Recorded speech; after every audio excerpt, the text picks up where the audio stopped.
Well, black people are Native Americans. We've had, a lot of proof that, some of us started here in this land. Everybody wasn't brought over from Africa. What are they doing here? They're Indians. This is one of my many unsuccessful experiments. You see, with Indians, there's absolutely nothing to be done. There's the same difference between a Negro and an Indian as there is between a dog and a coyote. You can put a dog on a leash, beat him, and he'll always be there to lick your feet. Take away a coyote's liberty and you've cut off his heir. An Indian will never be a slave. No one has ever been able to make them reproduce in captivity. They do not eat, they do not talk, they do not sleep, they do not make love. There are several things that are significant about it. Of course, one of them is the way that colonialism tries to develop all kinds of elaborate classification terms for different kinds of people, but that's another subject. The most significant thing here is to reveal the much greater amounts of Native American ancestry that are present within the African American population than most people realize, because they might have been misled by the use of terms like mulatto and also people of color. After the African, LeVar Burton, had been told that his name was to be Toby, and he refused it, and he was beaten to make him say his name was Toby. That was the dramatization. How much of that actually was recounted to you? I mean, was there a lot of interweaving? A lot of it, I thought maybe you were going to ask, and maybe you are in another way, is how much of the book is fact and how much is fiction. Well, a whole lot of it's fiction. Well, a whole lot of it's fiction. Well, a whole lot of it's fiction. Now, this is just a tiny bit of information now. But they take it as huge. Right, because it's cracking open the door. There's a place in Africa you could say that I'm from. A tribe? I am thrilled. It puts a name, a place, a location, a people.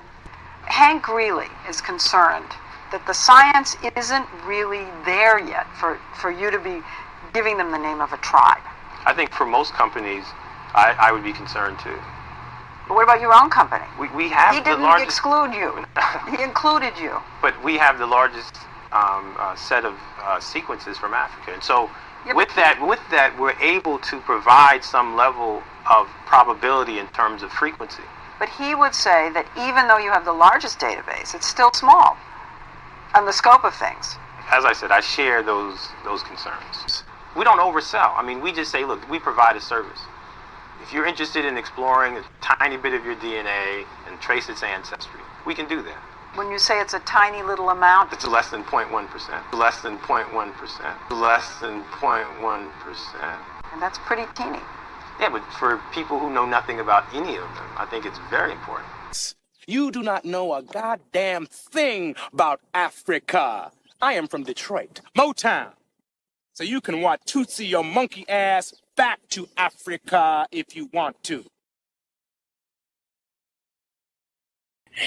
That last part never leaves me. That last part, just that you do not know a goddamn thing about Africa. I am from Detroit, Motown.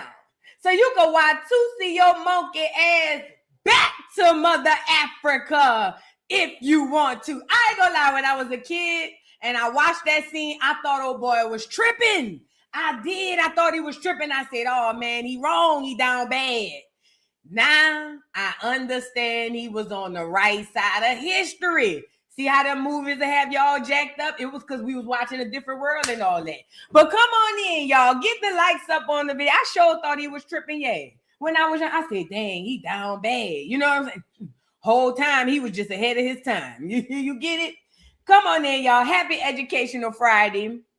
I just love that part. It just does something to my soul. I just love it. And did y'all ever pay attention to the way Lawrence Fishburne is looking when he tell him that? You could tell he kind of like went off script a little bit, because Lawrence Fishburne was like, watch, I got the clip. I got just the clip. Watch how Lawrence Fishburne was looking at him. Let me pull it up. Watch how Lawrence Fishburne was looking at him when he first pulled up on him.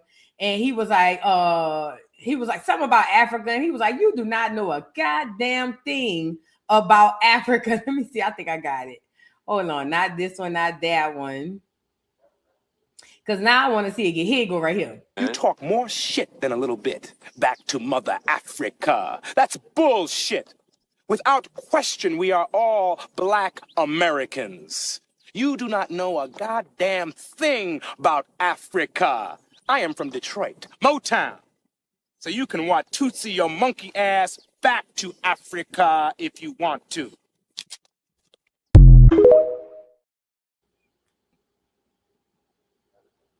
When I tell you he read him down to the ground, and I am here for a happy Educational Friday. Welcome on in. If you are new to the Educational Friday segment of the Voodoo Doll TV show, come on in, girl. We do this all the time, every Friday. And all it is a space to unlearn and relearn, because we've been lied to. They lied, child. They lied. Let me get my people up here. Everything y'all ever taught or ever been taught, about anything has all been a lie. Okay. Survival.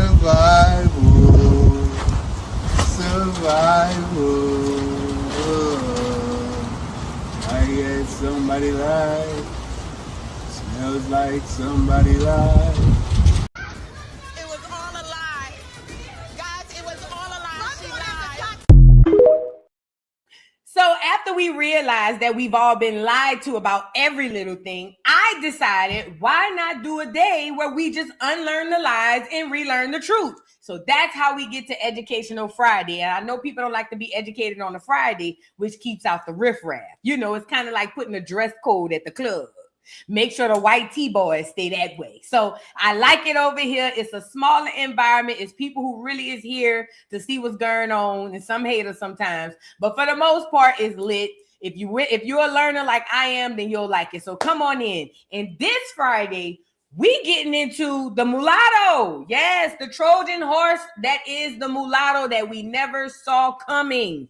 You guys, I've been telling y'all about this. I've mentioned it before. I said, man, a lot of us got caught up under that mulatto trend because we were taught under the one drop rule that anybody black is just all black.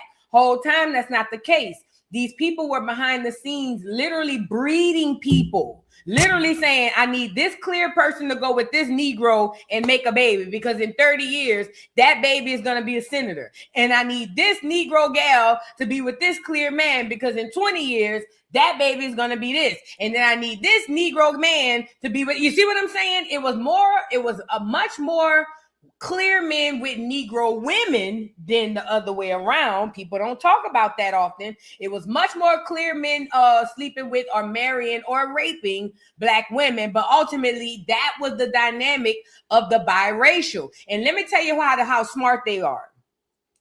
One of the main reasons why they mixed it was a lot of reasons. Let's go there first. A lot of it was for ownership and all kinds of stuff. But one of the main reasons why they would back then use a black woman with a white man is obviously you got the intellectual reasons and how they wanted the child to think. I said the child to think, but ultimately it's features. Typically, when Black American women procreate with other races, our features dominate. But when a Black American man procreate with other races, his features can dominate or it can be swallowed up. But a Black American woman, for instance, look at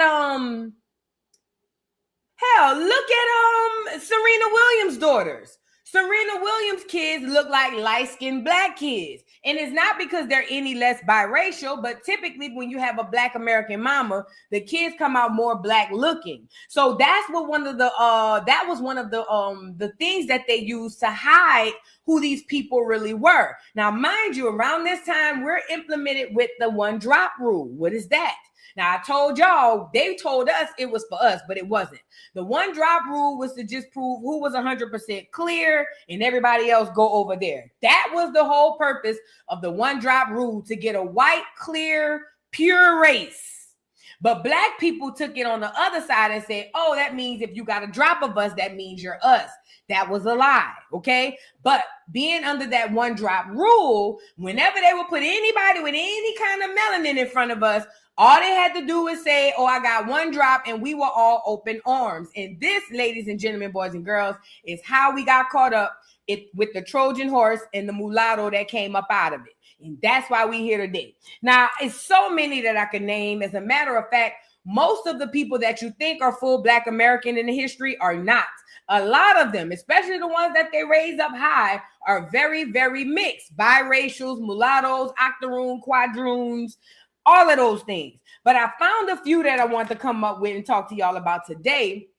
And we're going to talk about how it affects us today. Yes, Steph Curry. And you know what else True Knowledge gives gratitude? Think about what they're doing to sports. What are they doing right now in sports? Basketball looks like a vanilla wafer dunking contest. It looks like a whole vanilla wafer commercial. It's either a foreigner or what looks like to be the biracial or lighter skinned black, a sprinkle of Negroes. You feel what I'm saying? And that's it. That's the same thing they're trying to do with everything. Remember, the enemy don't change its methods. They just switch it over to something else in hopes that we never catch up to it. And it works. It works. It works. It works. Because what happens is it starts off with us. It starts off looking like us. And then before you know it, it's white. We talked about that with Diana Ross and her offspring. Who else was the last person we saw? I said that with Serena and her offspring, and so on and so forth. But this is but what we don't understand about this biracial and this mulatto, which is the same. But what we don't understand about this mixed race person was the mentality that it is supposed to have. When we talk about agents, your biracial / mulatto is going to be the most successful agent that I believe this entity has ever come up with, because it was something hidden literally right in front of us in plain sight. Literally, it was literally like a sore thumb that nobody could see, but yet everybody know it's there. You know what I'm saying? And that is how we got caught up politically, socially, economically, because that biracial's mindset is not going to be that of a Black American or what we was calling at the time Negro. They don't have that mindset. Yes, they have the skin tone, and even though they carry some of the bloodline, some of them may lean toward a lot of things for Black America. But for the most part, the mindset of these offspring are solely to be created for the white man or for the powers that were. Okay, now think about the most recent mulatto / biracial that we know in 2026, Barack Obama. Let's get him up here. Y'all get the likes up on the video. Let's get Barack Obama up here, because he is going to be your, if you ever wonder how the Trojan horse snuck in on us and did us a job back in the day, refer to 2016 or whatever year that was, Obama ran, and then you'll know exactly how it happened. The same way we were fooled with Barack, I fooled you niggas again, Obama, that's the middle name I gave him. The same way we were fooled with Obama is the exact same way that the people were fooled back then. Now, these are our ancestors. Remember, off the onset, looking at Barack Obama, he looks Black. When we all saw him, the first thing we rejoiced about was OMG. We got to finally get up. 2008, I'm sorry, that's the year he came in, 2008. My ears are off, I'm sorry. But listen, when we first laid eyes on Barack Obama, we were so excited that it was a Black man coming in office. We didn't ask no questions after that. As a matter of fact, I remember Trump coming out saying that he's not an American and we need to check his birth certificates. We went in with our head down on Trump because we were like, oh, this is racist. This is racist. That was the witchcraft that we fell for, because even though Barack Obama looks like he's one of us, he's not. His mindset was that of everything opposite of Black America. Nothing that he did all 8 years in that office helped Black America. He could have done things that could have helped us on the other way, but not intentionally. But that's because he was our Trojan horse that got us. Now imagine back in the 1800s and even before then, but we're going to start in the 1800s. Imagine in the 1800s, 1900s, these people under Jim Crow, they don't have time to sit down and inspect every single thing and everybody coming in there. They fighting to not get hung. They fighting for their land. They fighting for their freedom. People just want to get some sort of safety. This is the perfect time to implement the biracial. And the reason we call it a Trojan horse is because a lot of y'all, do y'all know what the Trojan horse is? For lack of better terms, I'll read the definition, but a Trojan horse is basically a euphemism. Is that the word? Or it's basically, it's just an example. I'll show you. A Trojan horse is basically I say euphemism used for what but it looks nice. It looks pretty. It comes in. People are in awe. But then as soon as this thing opens, all hell breaks loose and it's the end of the world. Let me pull up the exact definition. Trojan horse definition. A Trojan horse is a malicious software. No. Oh, Lord. Hold on. Trojan horse, historic. Lord have mercy, because that's why I say I hate what you call them.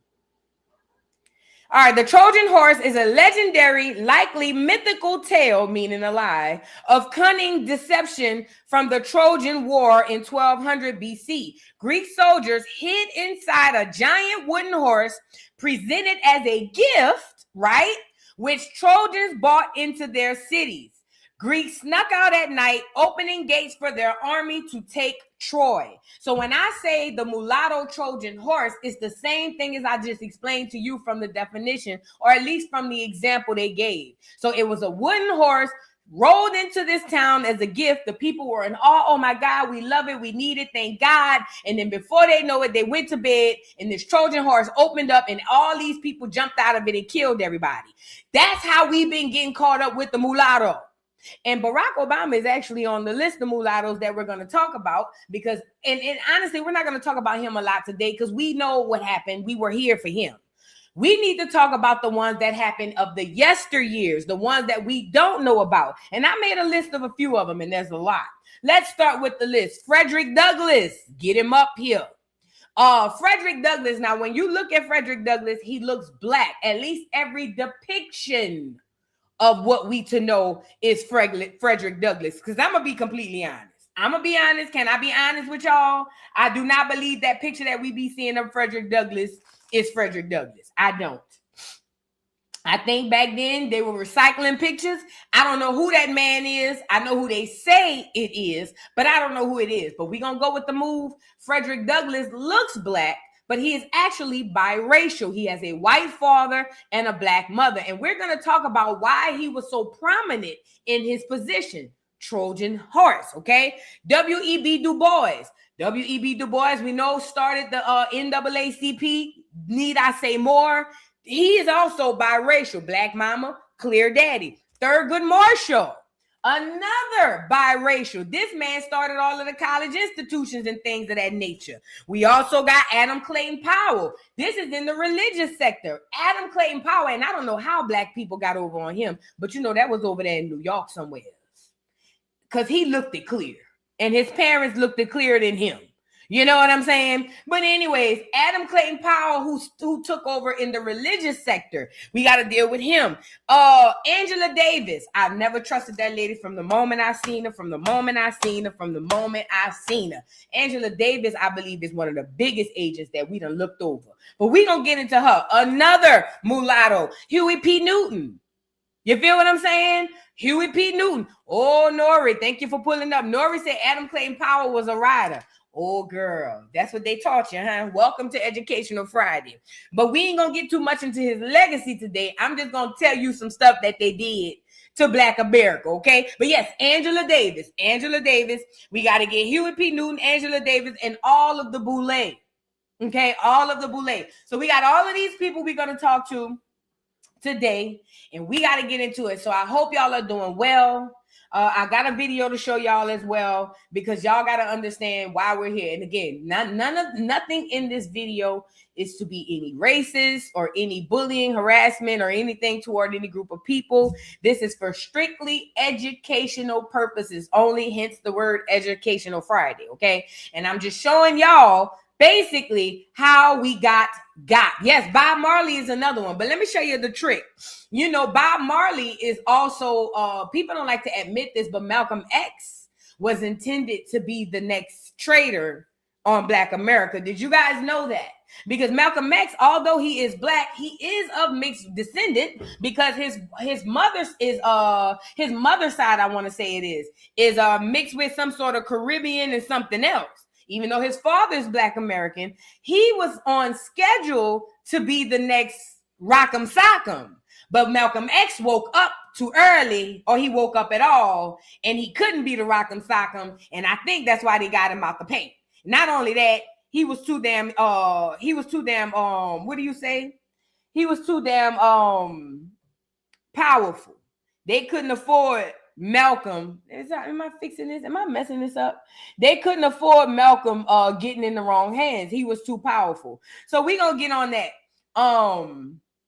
Yes, Grenada. His mama side is from Grenada. That little piece just bothering me the way I'm looking at it. Maybe I'm just overdoing it.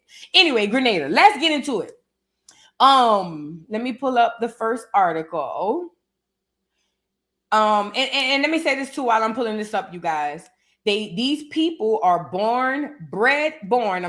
they're bred, meaning they were planned, and they were put in place on purpose to do exactly what they are doing. You got to understand, when we talking about Freemasons and all that stuff, and all these different orders and things of that nature that these people be a part of, this stuff be blood in and blood out. And it don't just be blood in for me. It be generations. You know what I'm saying? Like these people, especially with the Freemasons organizations, a lot of those people, even today, a lot of the people in our families that are a part of these Freemasons organizations is because we've always been in it. Our bloodline. You know, I think I heard somebody on my maternal side was an Eastern Star. I think one of my grandmothers was an Eastern Star. It was a thing, you know, but just like everything else, it was infiltrated. But I'm saying all that to say, a lot of this stuff is bloodline, and it's stuff passed on generations to generations so that they can keep the order, so that everybody is on board. They don't have to train no new people. We all know what we got to do generationally. Okay. Yeah, the school boards is bad. The school boards is real bad.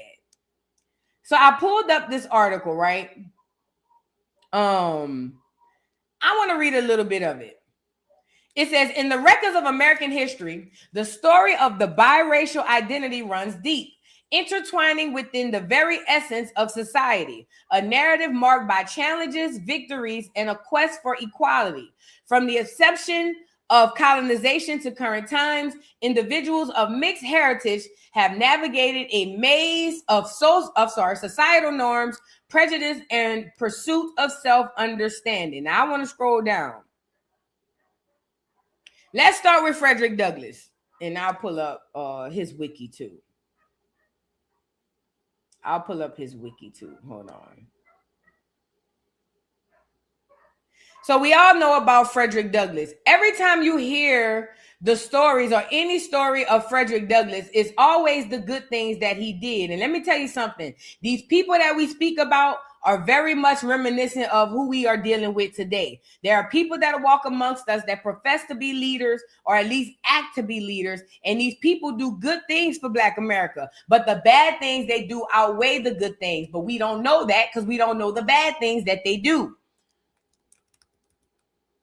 But what I'm telling you is Frederick Douglass, while he have done, according to what people say, while he has done some good things, he too, I believe, allegedly, because I don't know, his family might come back and try to sue me, but he too, I believe, is an agent, because Frederick Douglass went to visit a few places, and then as soon as he left, these places went up in flames. Let me see, was it a Mound Bayou? Don't give me the line. Hold on. I get so much history, I be forgetting. Sometimes it be meshing up on me. Did Frederick Douglass visit Mound Bayou? I think it is. Yes. So Frederick Douglass visited Mount Bayou, went to Mount Bayou, talked about how great it was. And if y'all don't know what Mount Bayou is a place in Mississippi. It still exists. As a matter of fact, they mentioned it in the movie Sinners when Smoke and Stack was trying to tell a little cousin to go back to Mount Bayou or go move to Mount Bayou instead of going to Chicago. Remember, he said, I ain't going to no Mount Bayou. I'm going to Chicago. But anyway, he went down to Mount Bayou, and then shortly after he left, I want to say the president at the time, Eisenhower, came, and then right after that, they ran in there and tore Mount Bayou up. It ain't just Mount Bayou. It's a few places that these people who were supposed to be on her side went, and then all of a sudden, as soon as they left, things go up in smoke. You know who else is another agent that did that? Zora Neale Hurston. Zora Neale Hurston would go into Black American towns that were doing really well. She would write, and then she would write things that were not true. I hope y'all know this. Black Americans did not rock with Zora Neale Hurston. Did y'all know that? If you've been on Educational Friday, you know that. But Black Americans during the time did not rock with Zora Neale Hurston at all. But Zora Neale Hurston is another one who will go into Black American successful towns, write crazy stuff, and as soon as she leaves, something crazy happens. Now, I'm not saying that they agents for show. I'm just saying 1 + 1 is equaling 2. Okay? Now, Frederick Douglass, what people don't know, is a mulatto, but every time they show you the pictures of him, they show him looking really black. Why is that? Now, this could definitely be what his skin tone was, and this could possibly be what he looked like, but what I'm telling you is I highly doubt that. See, what it is his story. They got to make the pictures match the story. And they never told you out loud that Frederick Douglass was biracial. You got to go look for that information. They always say African-American, African-American. If you don't ask, they won't tell. So that tells you, number one, that that's a red flag. And number two, they hiding something. But I want to get into this. It says, Frederick Douglass, a beacon in the chronicles of biracial history, embodies this struggle. A former slave turned abolitionist, author, and orator. Born to a white father and an enslaved mother, Douglass faced the stark realities of racial hierarchy from a young age. In his speeches and writings, he shattered entrenched racial norms, using his own experience as the driving force behind his advocacy for universal human rights. Now, let me pause right here, because I did the research on Frederick Douglass. We spoke about him as well on the channel. You know, Frederick Douglass, he claimed to be a slave. Mind you, they faintly mentioned that his daddy was the slave master. But his story is he claims that he was a slave, grew up as a slave on the plantation with his grandmother, I want to say, because I want to say his mama ran away or something like that. But grew up on the plantation, and according to him, he lived the life of a slave. But somehow along the way, he got lucky. After being abused by one slave master, he got lucky and he was able to learn to read. He was able to become somebody working on the shore. He got the jobs and the stuff that no other Black American would have been able to do. And I'm telling you why that is because Frederick Douglass was not the poor slave. This is my conspiracy theory. Frederick Douglass was not the poor slave that they told us he was when they gave us his backstory. It's no different from a celebrity today. Every time a celebrity come up, what's the first thing they say? Oh, I was homeless. I came up with nothing, but I made it. It's the comeback story that everybody wants. Frederick Douglass was a mulatto biracial kid who had all the privileges he wanted and needed in this world. And he was specifically placed in position to do exactly what he did to Black America, be that Trojan horse. On one hand, do good things for us, make it seem like he's on our side, but in real life, he was working for them people. Okay. Oh yeah, and he did go on to marry a clear woman. But when you know that he's biracial, is he wrong? Not saying that he would be wrong if he was Black, but you know, it's kind of like half of him. But it goes on to say, It goes on to say, in the narrative of the life of Frederick Douglass, an American slave, Frederick Douglass reflects on his mixed race heritage, discussing the implications of his percentage and the challenges it posed to his identity. He writes, Slavery had made its victims merely property. And he went on to, and he who made a slave of his own blood could not be expected to treat him with any tenderness. It was to him a matter of indifference whether he had been born to a white partner or a black partner. The one had no advantage over the other.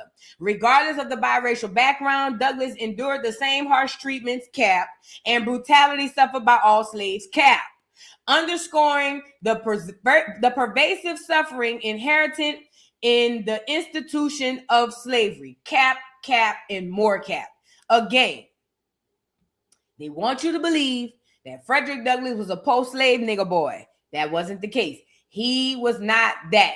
He was a biracial kid. And listen, it wasn't just about skin tone. That was for the poor man's issue. I told you race is a poor man's game. It wasn't just about his skin tone. It's about his bloodline. We're going to get into bloodlines here in a few too, because I told y'all when y'all start really following these bloodlines, you're going to see that all of these people are related to prominent people who are not on the side of Black America. So Frederick Douglass, I haven't went into his genealogy as far back to see who his daddy's people were, but I do know that they were clear, which means they were probably fresh off the boat. And these wasn't clone daddies. Remember, we had the what do you call it? We had the orphan train coming in with the clones in the late 1800s. This not them clears. They creating politicians and leaders. They not procreating with them clones coming off that boat. And they ain't procreating, with none of them clears coming off that boat through Ellis Island either. Those are poor whites. Remember, they delineated from them. They don't want nothing to do with them. These are your prominent clears, one of the first founding clears. That's their bloodlines that these Black people are coming from, okay? Now, I want to move to the next one. We'll come back to him. I want to move to... Wait, I'll get to the NAACP. Let's get Thurgood Marshall. Now, we all know Thurgood Marshall, right? Let's pull him up. Let me pull him up over here. Thurgood. Girl, can I type? There we go. Thurgood Marshall. Now, y'all know who Thurgood Marshall is, right? He was a civil rights attorney. For those of y'all who don't know, I'll read it right here. Thurgood Marshall was an American civil rights lawyer and jurist who became the first African-American in the United States Supreme Court justice, serving from 1967 to 1991. Now, let me add this as well when we're talking about these mulattoes. Remember, a lot of them, if not all of them, have ties to Freemasonry or the Boule. They all got them ties. This is a bloodline thing right here we talking about. Now, we got schools named after Frederick Douglass. We got schools named after Thurgood Marshall. All these places where the white boy tell us to exalt these people, this is where you need to look. Now, the reason why these people have these landmarks and these things named after them, because of what they did for the government, not what they did for us. It was kind of like the government's gift to them. Oh, thank you for bringing these niggas to us on a platter. Here's a school. Oh, thank you for bringing these niggas to us on a platter. Here's a career. And we'll make sure your bloodline's taken care of for the next 10 generations. It was kind of like an even trade for these people. But these people are the Trojan horses. I want to get into Thurgood right quick. Hold on. Thurgood Marshall was the son of William Canfield Marshall and Norma A. Williams. Now, mind you, Norma is the black man, a black woman. His daddy, William, is the white man. I told you, typically during this time, it was white man on black woman. His father, who was a railway porter, would sometimes take Thurgood to court so that he could listen to the debates and learn about the law. Let me scroll down. Oh, man. Hold on. Give me 1 second, y'all. I think I pulled up the wrong article. Hold on. Oh, I think I pulled the wrong article. No. Well, I might go pull him up under the NAACP. Hold on. I hate that because it's not letting me scroll down on the article. Nah, that was gonna pull it up on the W.E.B. Du Bois. Hold on, look, I gotta pull this up again. Y'all, give me 1 second. My apologies. This article I pulled that I do have, it wants me to sign in to read the rest of the article. That's why I hate that. It didn't do that when I was pulling it up. But now that I'm on here, it's not letting me pull up or nothing until I sign in.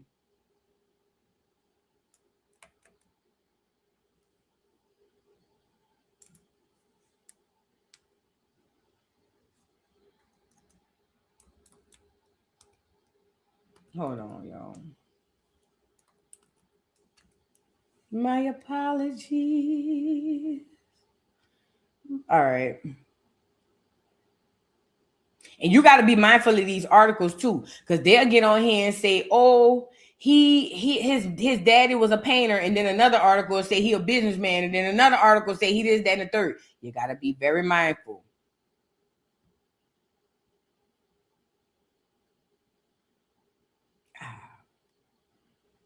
I'm sorry, y'all. I just got to get past all these ads in this article, and we good to go.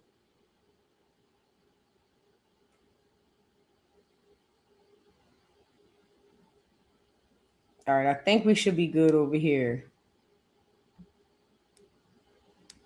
It says, oh no, this is not a good article because it's gonna say no. Damn it, the one I have the stuff in there. It's just not showing me the rest of it. Oh man, I'm about to be mad. Hold on. Give me 1 second. As a matter of fact, let me give y'all a commercial break while I pull up another article because I gotta pull this up.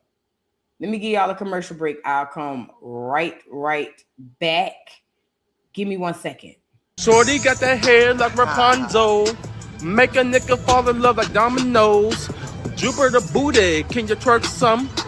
Jupiter booty, can you twerk some? Shorty got that hair like Rapunzel. Make a nigga fall in love like dominoes. Jupiter booty, can you twerk some? Jupiter booty, can you twerk some? Goddamn, shorty so fine. Like a treadmill, she be running through my mind. On that booty, she got a nigga geeking. Having fantasies of me and her, can that be a squeaking? Shorty got that hair like Rapunzel. Make a nigga fall in love like dominoes. Jupiter booty, can you twerk some? Jupiter booty, can you twerk some? Shorty got that hair like Rapunzel. Make a nigga fall in love like dominoes. Jupiter booty, can you twerk some? Hey, Jupiter booty, can you twerk some? Niggas put that booty while we cooling up and hooting. You know how we do this. The old school trooper. Smartest. We smoother than the smoothest. The hardest, the rulers. They can't get through us. Shorty got that booty. My bad, y'all. My bad. I don't know if that was appropriate for Educational Friday, but you know what I'm saying? We here, we bite. Man, I'm so mad this article. I'm not creating no account for this damn thing. Man. Can I see it? Damn it. I'm not creating no account for this article. I refuse. And this one too. Hold on. It says Thurgood Marshall was born July 2nd, 1908 in Baltimore, Maryland to a family of African descent. His mother Norma was a teacher and his father William was a businessman. His heritage traces back to African-American community, and he identifies strongly with his racial background throughout his life. This article is not going to give me what I want, and it don't even hardly have nothing. So I'm going to just tell y'all what I read earlier because I can't pull the very article that I have, and Google is very good at updating stuff so that you don't get to the information like it was. Yes, you got to pay for it. You literally got to pay for it, and I'm not signing up.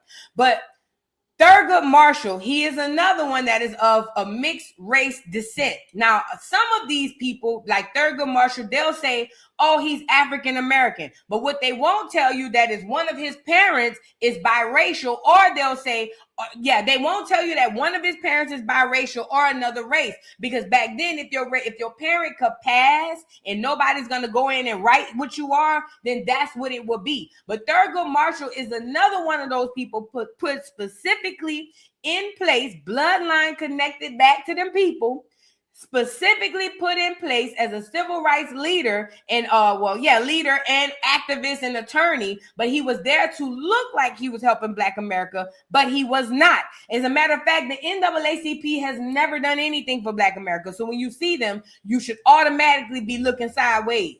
Now I want to move to the NAACP. Speaking of, is it this one? Hold on, y'all. Oh, no, here you go. Let's move to the NAACP and W.E.B. Du Bois. Now, we know W.E.B. Du Bois to be the leader of the NAACP. He's supposed to be the founder. These people aren't finding anything. They're not creating this stuff on their own. They're getting told what to do. They get their marching orders and they send them out here. And again, we talking about the Mulatto Trojan horse. If you don't know these people's bloodline, you're going to look at him, see melanin, see some sort of coarse hair, and you're going to say, oh, snap, he must be one of us. He's on our side. But W.E.B. Du Bois, who created not only the NAACP, but I want to say he was part of that whole founding of the Bois, he is one of the major issues that happened in the Black Americans with Jim Crow.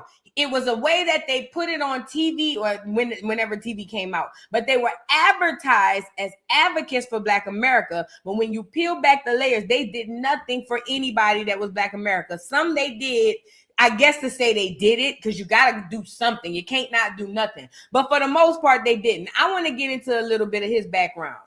It says W.E.B. Du Bois was a founding member of the NAACP and the foremost Black intellectuals of his era placed there. Du Bois published many influential works describing the plight of Black Americans and encouraged Black people to embrace their African heritage. Of course he did, even as they worked and lived in the United States. Now, let me show you what's crazy about W.E.B. Du Bois. Him and Frederick Douglass Frederick Douglass and Meatball. And for y'all who don't know who Meatball is, let me get him on here. Him, Frederick Douglass, and Meatball all was on a three-way beef. This is for y'all who don't know what happened. So Frederick Douglass, this fat fuck right here, what's his name? I call him Meatball so much I done forgot his name. Marcus Garvey, Frederick Douglass, and W.E.B. Du Bois was in a whole three-way beef.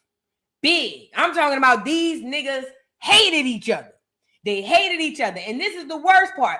They all work for the enemy. Yes, Mihi. Yes, like today. OMG, I'm so glad somebody caught it. I'm so glad somebody caught it. Thank you so much for catching it. We are here.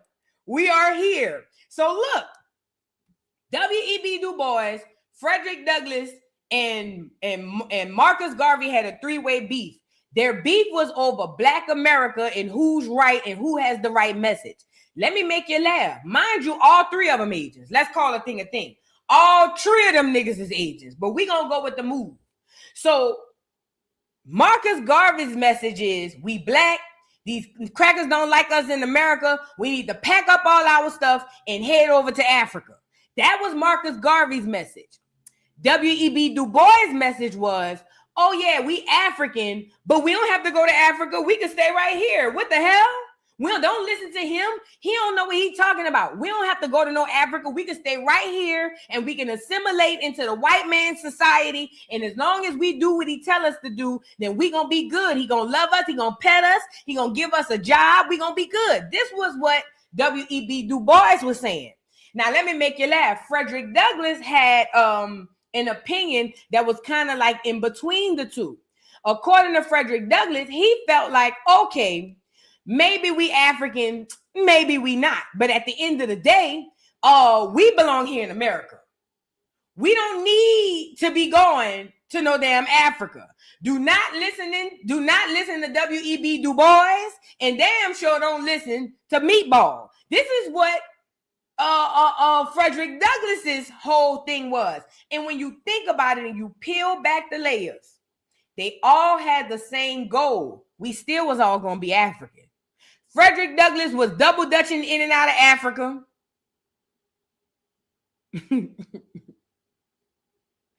Frederick Douglass was double dutching in and out of Africa.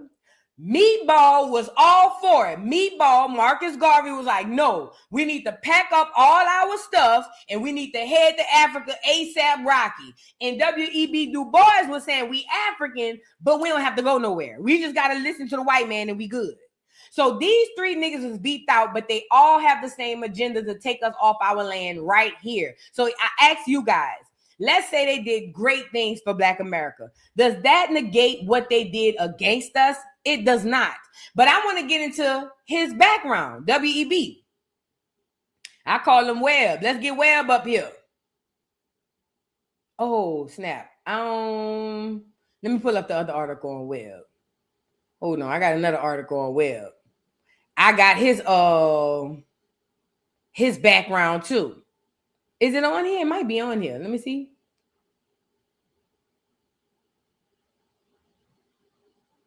We talked about Thurgood. Who is Mary? Oh, Mary White Overton, deeply involved in two of the most, I don't know who that is, but she looked biracial. Damn it. Hold on. I swear to God, this is not my fault. Hold on. I'm going to pull him up. Unless I didn't, hold on. Maybe I did get him. All right, let me pull him up again. Stay right there. This is not my fault. I swear to God, I was more prepared than this. How you spell his name, Du Bois?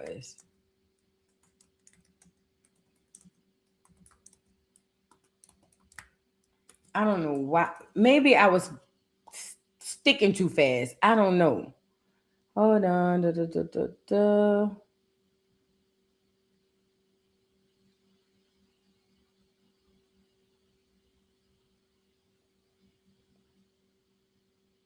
Give me 1 second, y'all. I might be able to pull it from here. It said W.E. Du Bois, American socialist writer, historian, Pan-Africanist, Pan-Africanist. Let me bring him over here. Pan-Africanist, civil rights activist, born in Great Barrington, Massachusetts. He grew up in a relatively tolerant and integrated community. He completely graduated, worked at Harvard University. Oh, let me mind you this. He was not a freedman. He was a freeman. That means he was born not a slave, okay? It goes on to say he grew up in a relatively tolerant and integrated community. He completely graduated work at Harvard University, where he was the first African-American to earn a doctorate. Now, let me say this before we move on to his race.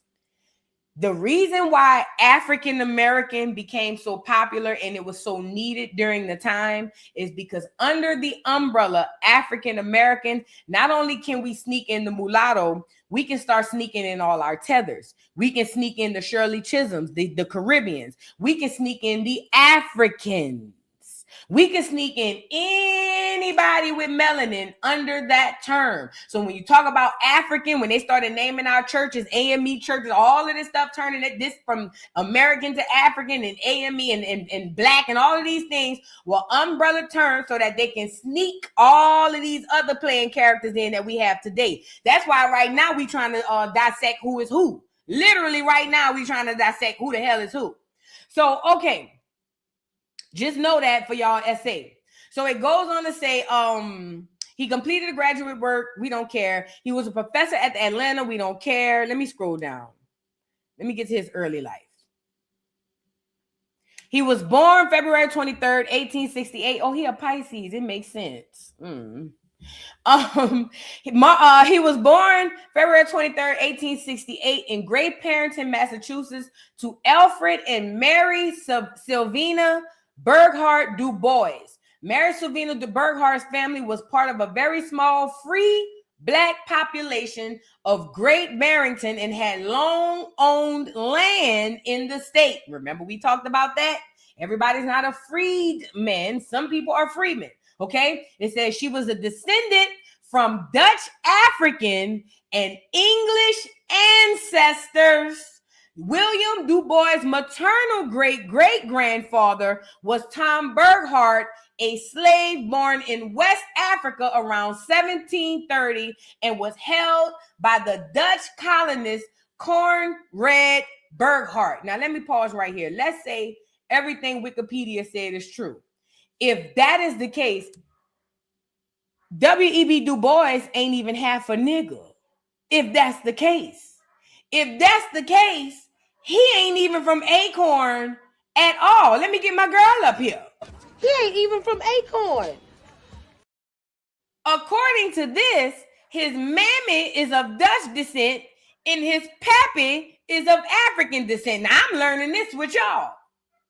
So that would mean he would be like another Obama. He has the skin, the complexion for the protection, but that ain't who he is.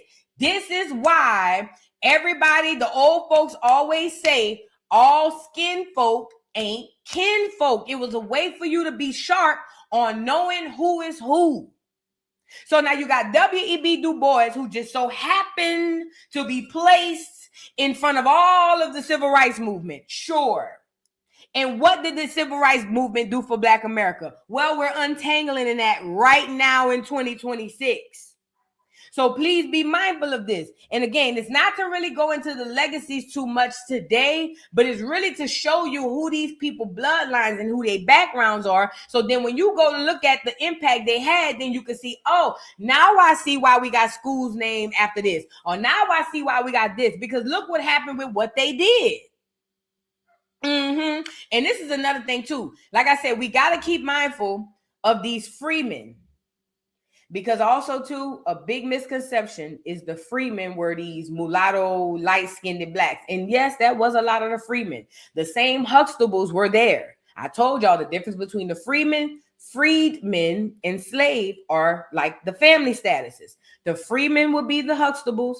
The freedmen would be the Winslows, and the slave would be the Evans. It's really about status, how much money you make, where do you live, social economic status. That's what this is about.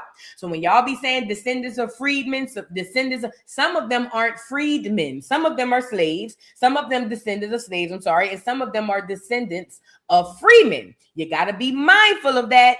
Because that's very, very important, especially what y'all doing genealogy. Now I want to move to the next person. Oh yeah, I got him up here. Hopefully all of these doggone things. No, this one good. This Wikipedia. Let's see what they're going to lie about. Now let's talk about y'all girl Rosa Parks. Now we all know to love Rosa Parks, not me. I never trusted the heifer from the time I seen her. Something about her just didn't make sense to me. But Rosa Parks is another biracial that most people don't know about. Let me say this when it comes to Rosa Parks. We all know that she was a paid actor, literally. She was supposed to reenact what actually happened to Kovac Coven, which was a real Black young girl who was actually out there stuck and almost going to jail behind not giving up her seat at 14 years old and pregnant.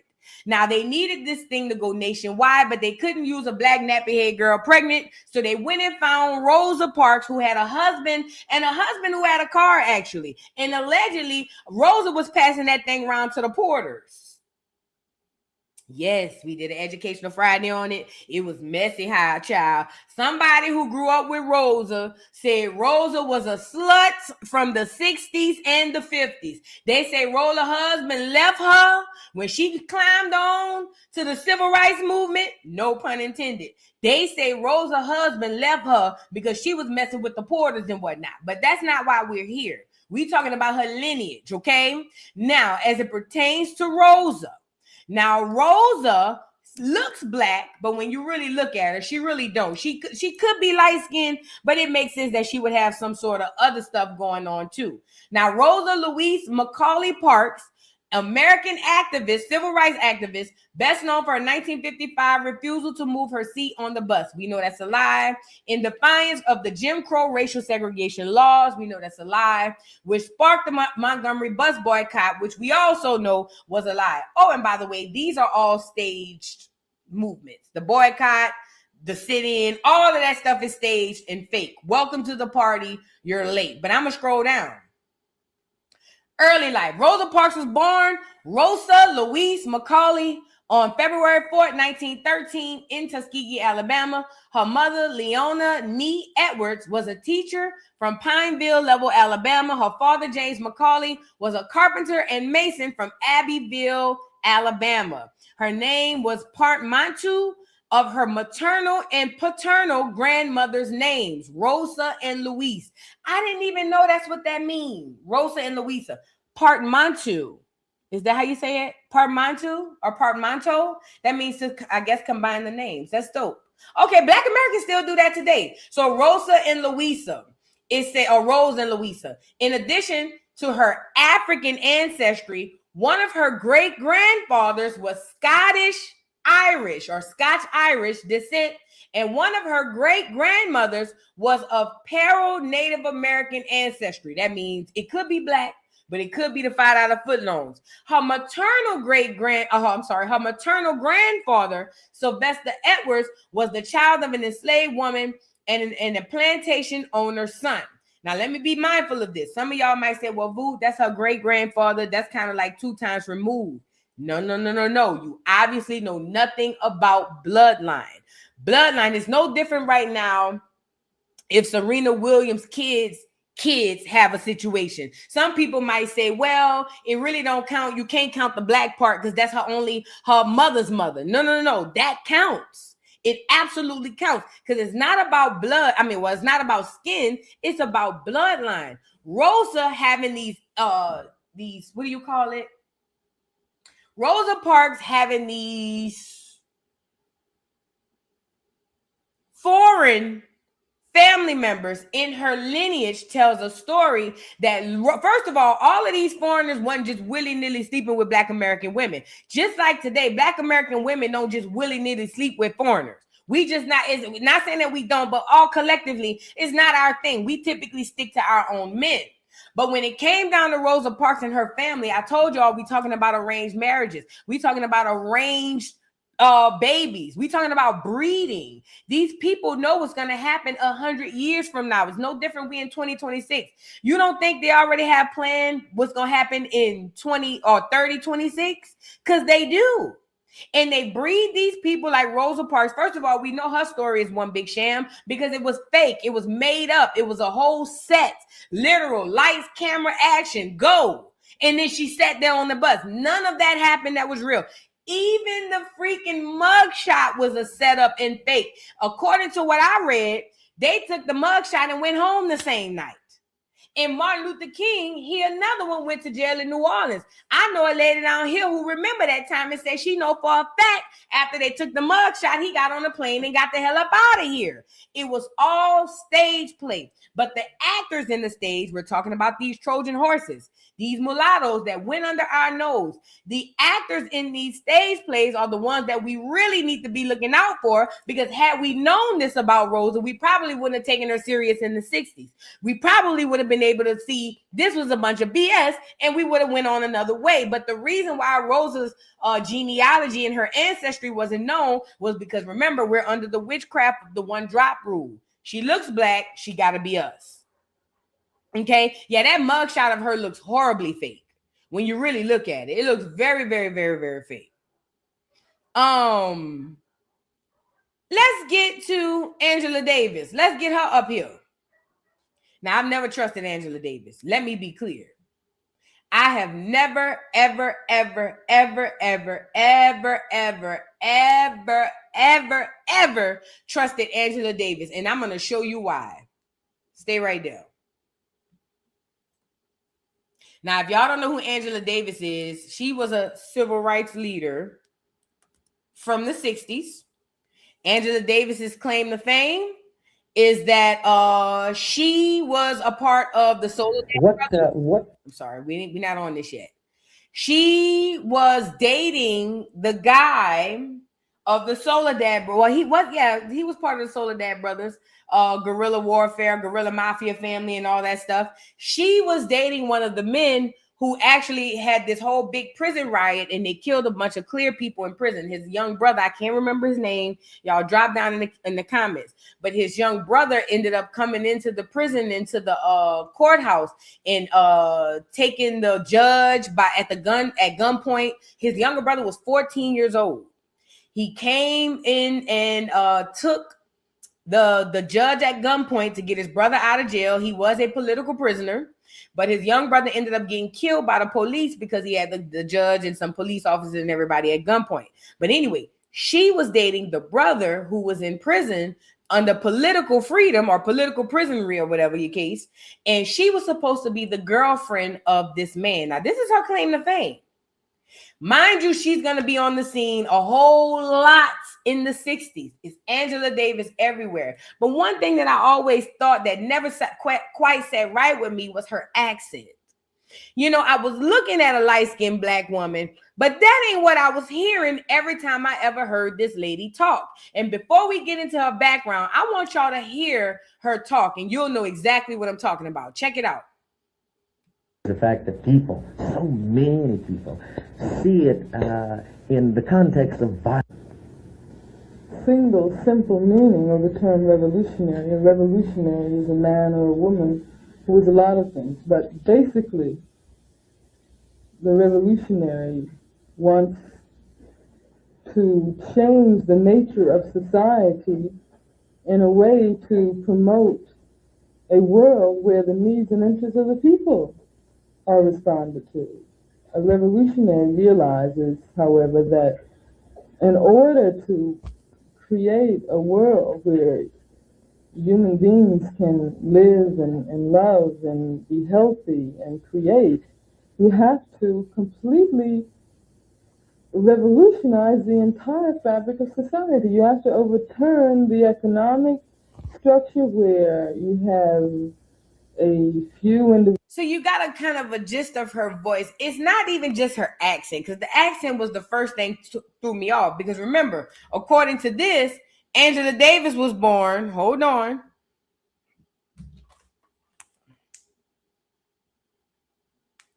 Where was Angela Davis born? They want you to believe Angela Davis was born in Birmingham, Alabama. Pay attention. They want you to believe Angela Davis was born in Birmingham, Alabama. Let's see if we can go pull up what Birmingham, Alabama people looked like or was talking like in the 1960s. Hold on, because I'm telling you, it was nothing like what not even today do the people in Birmingham, Alabama sound like that. Okay. I forgot Booker T. Washington in the thumbnail. I gotta put him on there too. Hold on. Let me see if I can pull up. Let me pull up YouTube. Let me see if I can pull up youtube.com. Birmingham, Alabama. Let's say 1960s. Yeah, let's do 1960s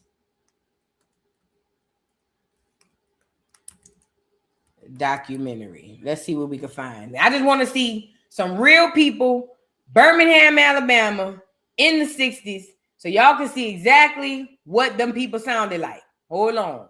Let me see. We might find something here. September 15th, 19... Hold on. I just want to get somebody interviewed. I don't think this got an interview on it. Hold on.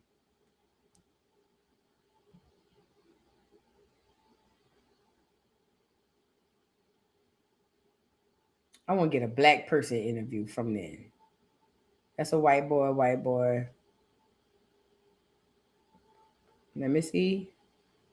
That's Mike. Look at his dog ass.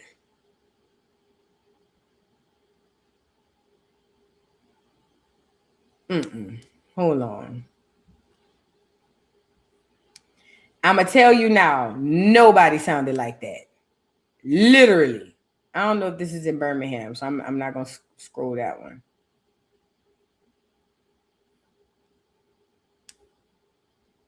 This lady from Birmingham. There you go.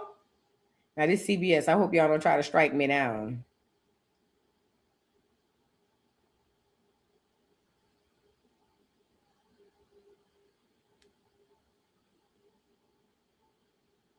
Look at these people from Birmingham. Look at how they sound. This lady from Birmingham who telling this story, she gotta be.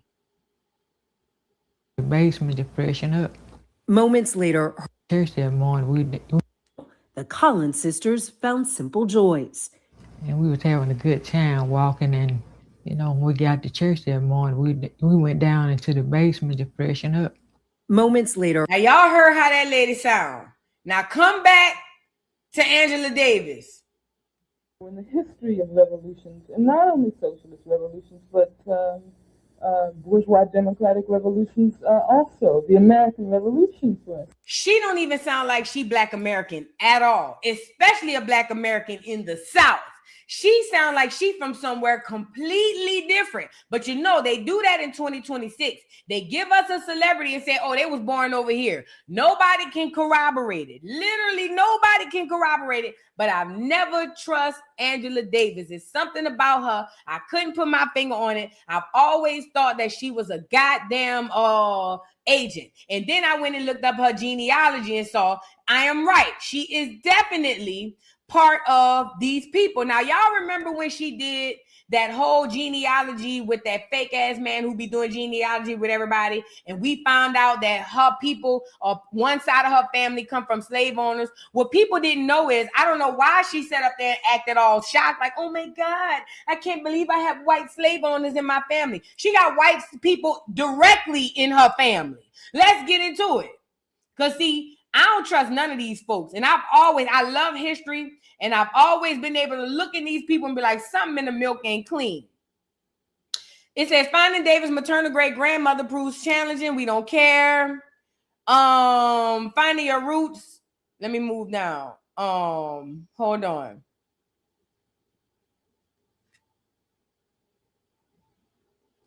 Davis took in learning about her ancestors' identity. She says, I didn't think we'd have a name, whatever. That's part of the script. Hold on, let me scroll down some more.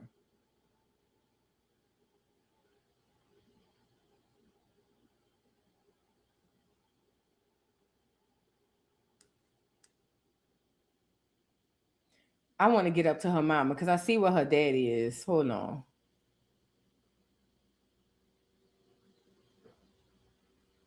The Finding Your Roots team follows the paper trail back to Davis' fourth great-grandfather, Stephen Darden, who was born in colonial Virginia and served in the Revolutionary War and played the drums. We already saw that. I'm sorry. Yeah. Then it says the news astounds Davis is that she connects her ancestors' times in with war within her own activism. It says, she continues, I'm remembering that so many people who have called, we don't care. Davis then grapples with learning Stephen Darden became a slave owner after moving to Georgia. It says, I don't like the script. Damn. I'll move down. It's good to know my genetic background. It's good to know my ancestry, but those are not my people, or not necessarily my people. My people are those who fought for me, who supported me. Now, we know her great-grandfather was a Revolutionary War veteran, and he was a clear. It says, Davis learns the identity of her paternal grandfather. Gates explained that her father, Benjamin Frank Davis, grew up in a small town in Alabama, and his mother, Molly Spencer. It says Spencer was once married to a man named Edward Davis, but Edward Davis was not Frank Davis's father. The couple separated long before Frank Davis and many of his siblings were born. Frank Davis's sister told Davis stories of his white father. Turns out Molly Spencer lived near a white man named Murphy Jones. With the help of DNA evidence, the Finding Your Roots team discovered that Murphy Jones was in fact Frank Davis's biological father. At the time of their relationship, interracial sex was illegal across the South unless it was for breeding. Spencer and Jones seem to have had as many as 4 kids together. Jones even sold Spencer 200 acres of land at one point, suggesting they may have been close. It says Davis then learns that Spencer's father, Davis's great-grandfather, Isa Spencer, was an enslaved person. Davis gets emotional over the discovery. So all weave and interweave throughout of Angela Davis's youth in her genealogy is nothing but clears. And it makes sense because when you listen to her voice, when you listen to what she sounds like, not just the voice, but what she's saying and what she sounds like, she don't sound like no average Black American in the South in the 1960s. She don't even sound like a Black American in the North in the 1960s. I'm gonna let you hear it one more time. No single simple meaning of the term revolutionary. A revolutionary is a man or a woman who was a lot of things. But basically, the revolutionary wants to change the nature of society in a way to promote a world where the needs and interests of the people are responded to. A revolutionary realizes, however, Plant. Listen. Right when Huey P. Newton, because remember, she's all up around there too, and we getting on him next. Right around when all of that stuff popped off with the Soledad brothers, with the Black Panthers, she was all mixed up with that. It's giving Birmingham, England. Exactly. It's giving Birmingham, Buckingham Palace. That's what it's giving. But look, she was heavily involved and entrenched into all of that. All of the things that was in the 60s Black American, she was right there in the middle. She always seemed to escape though. Just like remember in her story, they said that she went off to Europe somewhere for years and years to escape political prison and all that stuff. It's just, I'm telling you, that's cap. She got the hell on because her job was done. And then she was able to come back to America like nothing happened. And don't get me started on Maya Angelou because she don't sound like one of us neither, but I haven't looked into her. Let's move on. Let's get into what's the man named Huey P. Newton? Remember the whole Free Huey P? Let's get him on here. We got a bridge in New Orleans named after him, Huey P. Newton. I always thought something was real screwed up about him. Let's get the Huey P. Newton boy up here. And he another one. Let me tell you what made me squint my eyes with him. So remember, all of the Black Panther is in over his head. Black Panthers is losing it. I'm talking about niggas is dying like 90 going west. Huey P. Newton was one of the most biggest figures they had in Black America during that time. They was out there chanting, "Free Huey." When that boy went to jail, they was about to die behind this. Do you understand me? Yeah, they say he from Louisiana, Monroe to be exact. And that's home. I'm born and raised in New Orleans. Louisiana is home of the mulatto. I believe Louisiana is ground zero of the mulatto. I don't give a damn what nobody say. If you're not from New Orleans or Louisiana, you don't know exactly what I'm talking about. But in Louisiana, you're going to get the most mixed group of people you'll ever see. I'm talking about people who look black, but they really white. People who look white, but they really black. It's just all kinds of stuff going on. So him being from Louisiana, to me, I said, sound about right. Because all buku mulattoes down there. Buku mulattoes. Okay, I got mulattoes in my family. And on my daddy's side. You feel what I'm saying? But anyways, Huey P. Newton was one of those people that was able to escape danger, and I didn't too particularly understand it. Remember, he was standing side by side with what's the brother's name? Girl, it's on the tip of my tongue. He was standing, Fred Hampton. He was standing side by side. Remember, it was him and Fred Hampton who was supposed to be the leaders at the time of the Black Panther Party. Now, we know what Fred Hampton was about. He was actually killed for it. He's the one who came up with with the free breakfast program. He's the one who came up with getting together with all of the other impoverished subgroups so that we can go together and fight these people. You know what I'm saying? Together. It was Fred Hampton who was really the brains behind a lot of the good things that happened with the Black Panther Party. But then you had the Huey P. Newton that came in. And again, I'm not saying that he wasn't a founder, and maybe, just maybe, he wasn't an op at the beginning. Maybe he turned cold later. But what I do know is somehow, some way, when everybody was getting popped around the doggone the Black Panthers, Huey P. Newton escaped. And I was already looking at him sideways. So then I really was like, who is this boy? So then I goes pull up his genealogy and I said, there go. Let's get into a little bit of Huey P. during the time he was popping. And remember, this is the rise of the celebrity. This is the rise of the celebrity. These civil rights leaders are literal celebrities. To be a civil rights leader in the 60s was like being a rapper in 2026. So being one of these niggas was the business. Okay, so you had people who was there for fame and fortune, and you had people who was really there for the cause. And the ones who were there for the cause, a lot of them didn't make it. Let's get into a little bit of Huey. The Black Panther Party for Self-Defense is organized now throughout the nation. We are recognized internationally, and we advocate that all black people in America are taught what politics is all about and what our history is all about, so that we can have self-identity and we can know where our strength is. We will know our enemies and we'll know our friends. The Black Panther Party for Self-Defense is organized now. Shout out to Huey P. Newton. Now, again, people might feel some type of way about this and say, that's a lie, boo. He was really on our side. But do we really know that?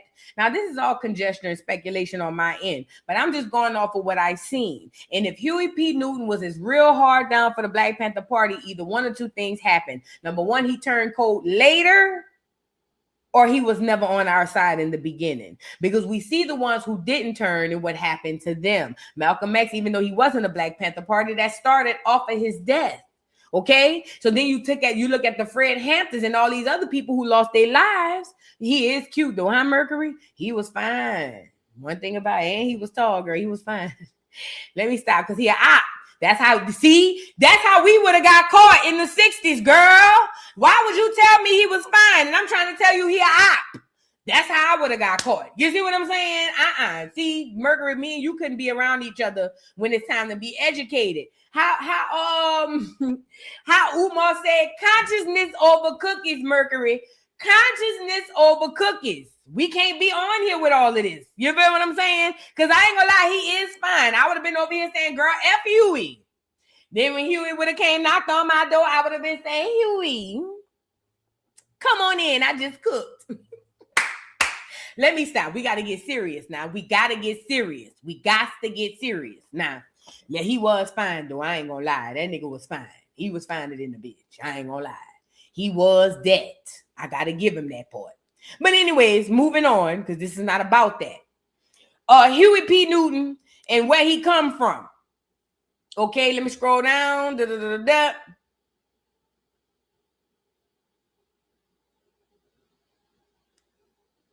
Y'all give me a second. Hold on.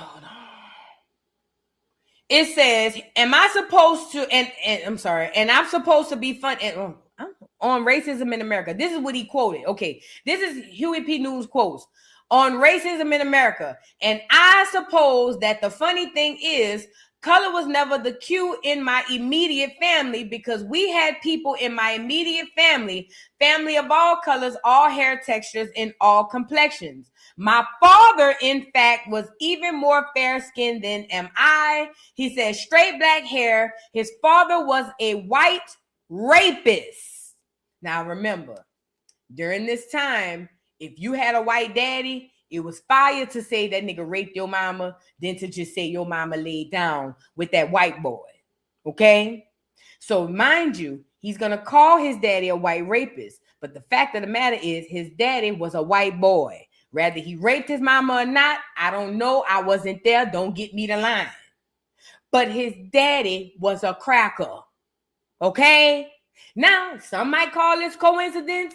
You might call it, hey, I don't know. But I'm just telling you what was happening. He, in my opinion, was an agent. Okay? Now, let me get back into the article. Hold on. Where the article at? It says, let me read it again. My father, in fact, was even more fair-skinned than am I. Straight black hair. His father was a white rapist. But color was never the cue in my family. I mean, sometimes there would be a little tiff, a little argument. You call one of my light-skinned sisters red, that would get her all upset. She'd start crying through the freckles. Or you tell one of my dark-skinned sisters, you're so black you leave fingerprints on coal. But it was all just in the family. It didn't have anything to do with this perverse color complex, which seems to infect the American psyche at every level. Now, this is my question I would have to brother, and I'm bringing them over here so y'all can see the article what I'm reading. This is my question I would have to Huey P. Newton. One hand, sir, your fight under the guise of the Black Panther Party was black. It was black power. It was black this. You were the person heading all of these black people to talk about black liberation, black unity, and black power. But then when it comes down to race, You want to tell us that you have a multicolor racial family, which is nothing a problem of, but then turn around and say that race has taken over the psyche of America. But I thought your whole cause was behind race. You can't talk out of both sides of your neck. So what am I saying here? Either you was for the black or you wasn't. Because you can't be, I'm black, black, black, black, black, but then say, oh, but y'all need to leave the race thing alone. It ain't that big of a deal. But then, right, it will make sense why coincidentally Huey P. Newton was able to escape death, jail for the most part, because they say he was locked up. They say he was locked up. We don't know if that was the case. The world is a stage. They say he was locked up. We don't know if that's what it was, but he was locked up for the little one moment. But for the most part, he was able to escape a lot of things that most Black Americans who really stood on 10, they weren't able to escape. And so for that reason, my speculation is that what I thought to be when I first saw Huey P. Newton, the very first time I saw him, yes, he fine, but that nigga is an op. Said what I said. I believe it. I believe it. Expansion, and also to make even a stronger tie with the struggling people of the world, because they represent 2/3 of the people. The colonized world, or the developing countries, are also the colored world, and American imperialism is implicated in all of those puppet governments that control these developing countries. In other words, if America withdraws its support from Greece, that Greek regime. He was talking hella. He was talking geopolitics, but it makes sense. And for y'all who don't know about geopolitics, that means politics outside of what we got going on right here at home. Yeah, that makes sense. That make all the sense in the world. Now you see what his real job was. He cosplayed a Black Panther. That nigga had a whole other thing. You feel what I'm saying? But the point is this: his mother is a Black American, aka indigenous person. That is true. But his father is a clear man. These are things that they don't tell you, because if you don't ask, they don't want you to know. They want you to look at these people as prominent Black leaders and nothing more, nothing less. But I'm telling you, these are the Trojan horses that they use to bring in a lot of the things. Now, are y'all familiar with Hiram? Well, before we get to him, because we're going to get into how politically we were taken over, and we're going to get into that Trojan horse. I want to show y'all, matter of fact, yeah, we can get into him now. So who that was somebody said I forgot to put on here? Booker T. Washington. Let me add him up here. Let me see. Booker T. Washington. Let me get him up here, because I forgot he was a biracial. I was thinking about it. I said, there's one other of them mother effers who I forgot. There you go. Booker T with the pretty eyes. Oh, yes. Booker T with the pretty eyes. Did y'all know Booker T was biracial? No wonder he had them light eyes. I'm just playing. No, but seriously though, Booker T with the pretty eyes. Yes, he was a biracial. So Booker T, he did have pretty eyes, huh, girl? We is thirst trapping over dead people, girl. This is tired. Girl, we need to go lay down. Me and you. Me and all the girls in the chat thirst trapping over these mulatto dead people. We is tired and through, and we all need to go lay down. This is tired. I'm just saying that part. But anyway, Booker T. Washington, remember they put him under the phrase African American, but he was an educator who played a significant role in the African American community between 1890 and 1950. He founded the Tuskegee Institute. Red flag. Remember, they wasn't giving all kind of nigga stuff, only certain niggas. He founded the Tuskegee Institute in 1881, focusing on vocational education and practical skills to promote economic self-reliance among African Americans. Let me pull up his wiki. Come on up here, wiki. Booker T with the pretty eyes. Look at him. Don't they pretty look? Y'all think I'm lying. I've always said he had pretty eyes.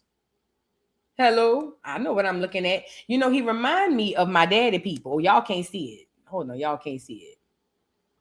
I know what I'm looking at. My daddy brothers, them, my daddy people, they dark skin with pretty eyes. And they got mulattoes on their side too. That's Booker T. There you go. I know he had them hoes too. I ain't gonna lie, but that's not why we're here. Let's move on. Where was I? Booker T. His wiki. That's what I was. I done got lost in the sauce shell. Booker T's wiki.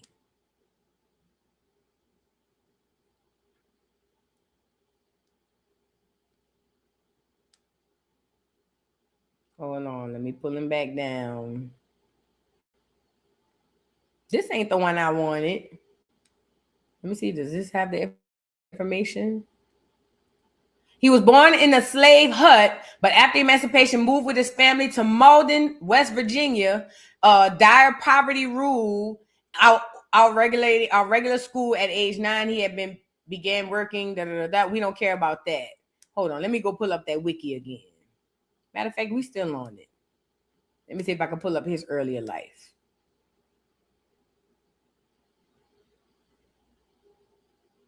Can y'all see that? He was born into slavery to Jane, an enslaved African-American woman on the plantation of James Burroughs in Southwest Virginia near Haley's Ford and Franklin County. He never knew the day, month, or year of his birth, Cap, although evidence emerged after his death that he was born April 5th, 1856. Nor did he know of his father. That's another Cap. You know, a lot of tellers do that today. They'll swear to God they don't know who their daddy is, or they know who he is and they can't find him. Cap. He'll say, nor do they know who his father said to be a white man who resided on a neighboring plantation. The man played no financial or emotional role in Washington's life. So Booker T with the pretty eyes, who created the Tuskegee Institution, another mulatto, another Trojan horse that we never would have saw coming. Now, why is this important? I want to talk about politically how that Trojan horse screwed us over. So, hold on. Where is that? I think we over here. When y'all hear about the Black American or the Black Republican Party, a lot of people get caught up in that because we believe that the Republican Party of today is the Republican Party of yesterday. We believe that the Republican Party we see right now in 2026, them clear people, we think that that's our home. That's not. The Republican Party, actually the one that we know of, that we think that we know of, that was contrived or contrived, if that's the word, of a bunch of Black Americans. Let me see if I can pull up it might be on here, a picture of them. It ain't. But anyway, it was a whole bunch of, I'll pull it up just for all intents and purposes so we can have the information.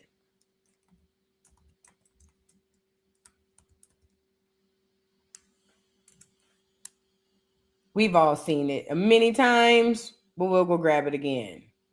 These dudes.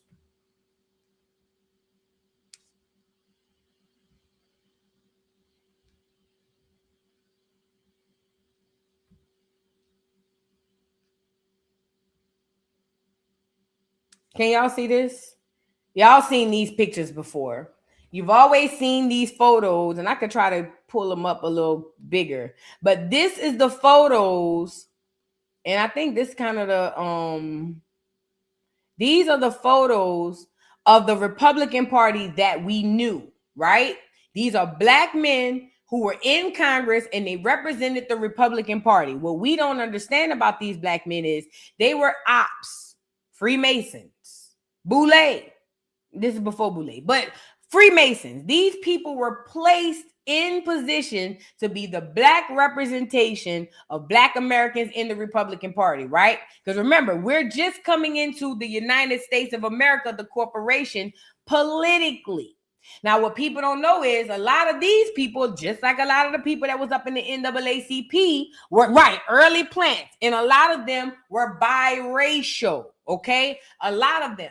But one of them in particular, Hiram Rebels, who was the first Black Don't give me the line. He was the first black congressman in Congress. He was also a biracial. Now, let me tell you why this is important.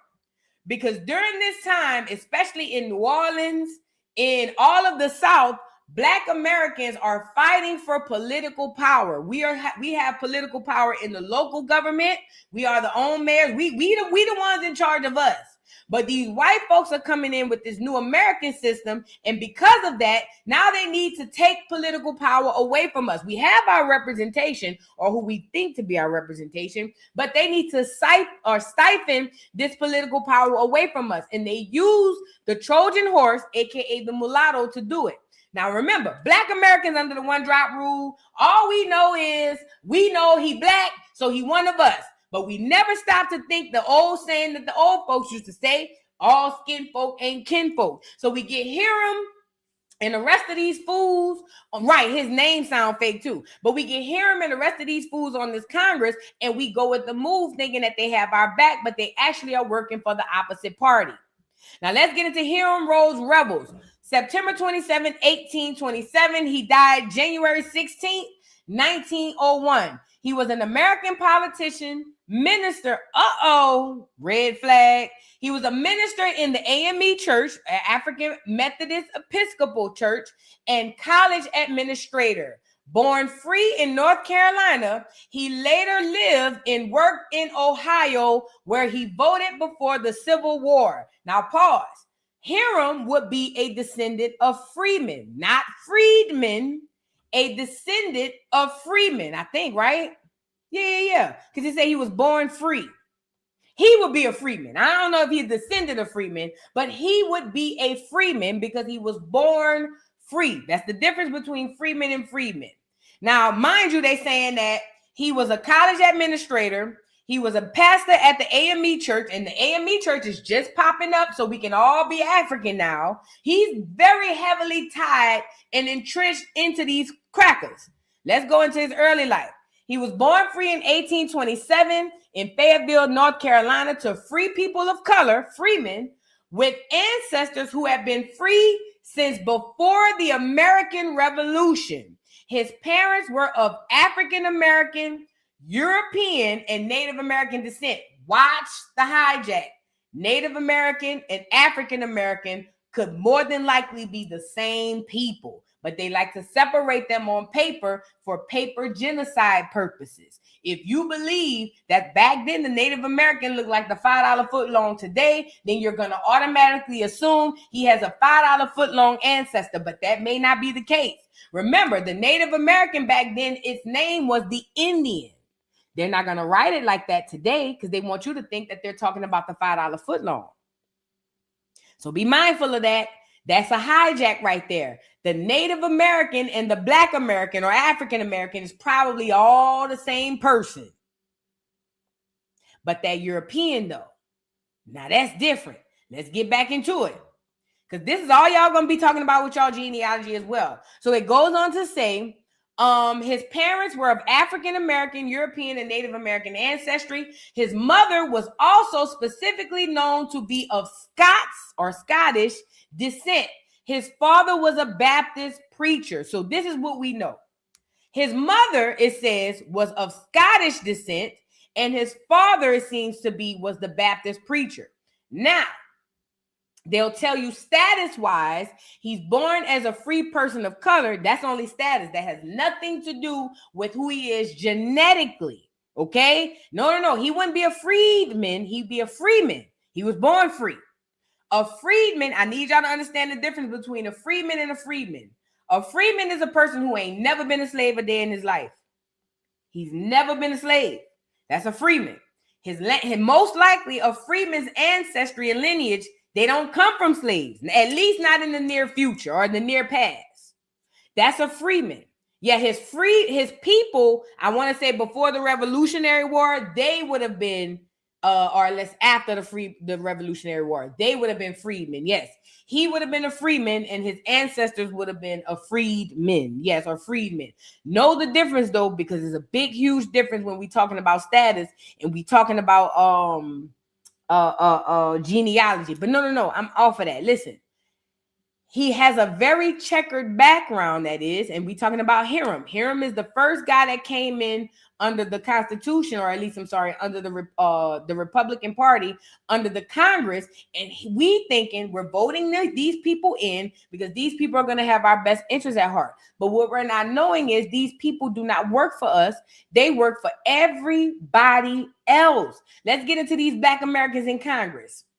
It says since 1870, when Senator William Hiram Revels of Mississippi and Representative Joseph Rainey of South Carolina became the first African Americans to serve in Congress, a total of 200 African Americans have served as U.S. representatives, delegates, or senators. This website, based on the publications Black Americans in Congress, contains biographical profiles of former African American members of Congress, links to information about current Black members, essays on institutional and national events that shape successive generations of African Americans in Congress, and images of each individual member supplemented by other historical photos. Now let me scroll down here. This is interesting. For more than 150 years, Black men and women have won election to Congress despite having to overcome formidable, ever-changing barriers to Black political participation.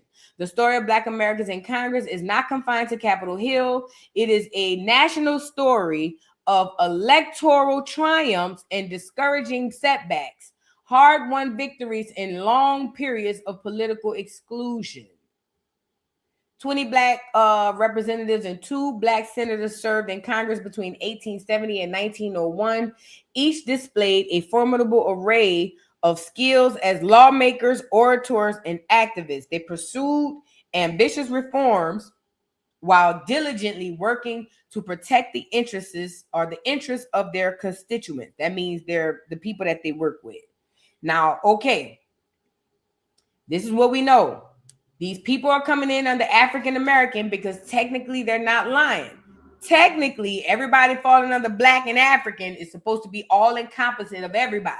So they putting these mulattoes in, and these mulattoes are coming in, and we're thinking we're putting our name and our stake in the game, and these people are literally taking our political power away and giving it to the white people that they really work for. Because remember, if you don't know that these people got these people in their ancestry, then you'll never know exactly who they are, and you won't know what their mission is. Okay? Let me pull up. Give me 1 second.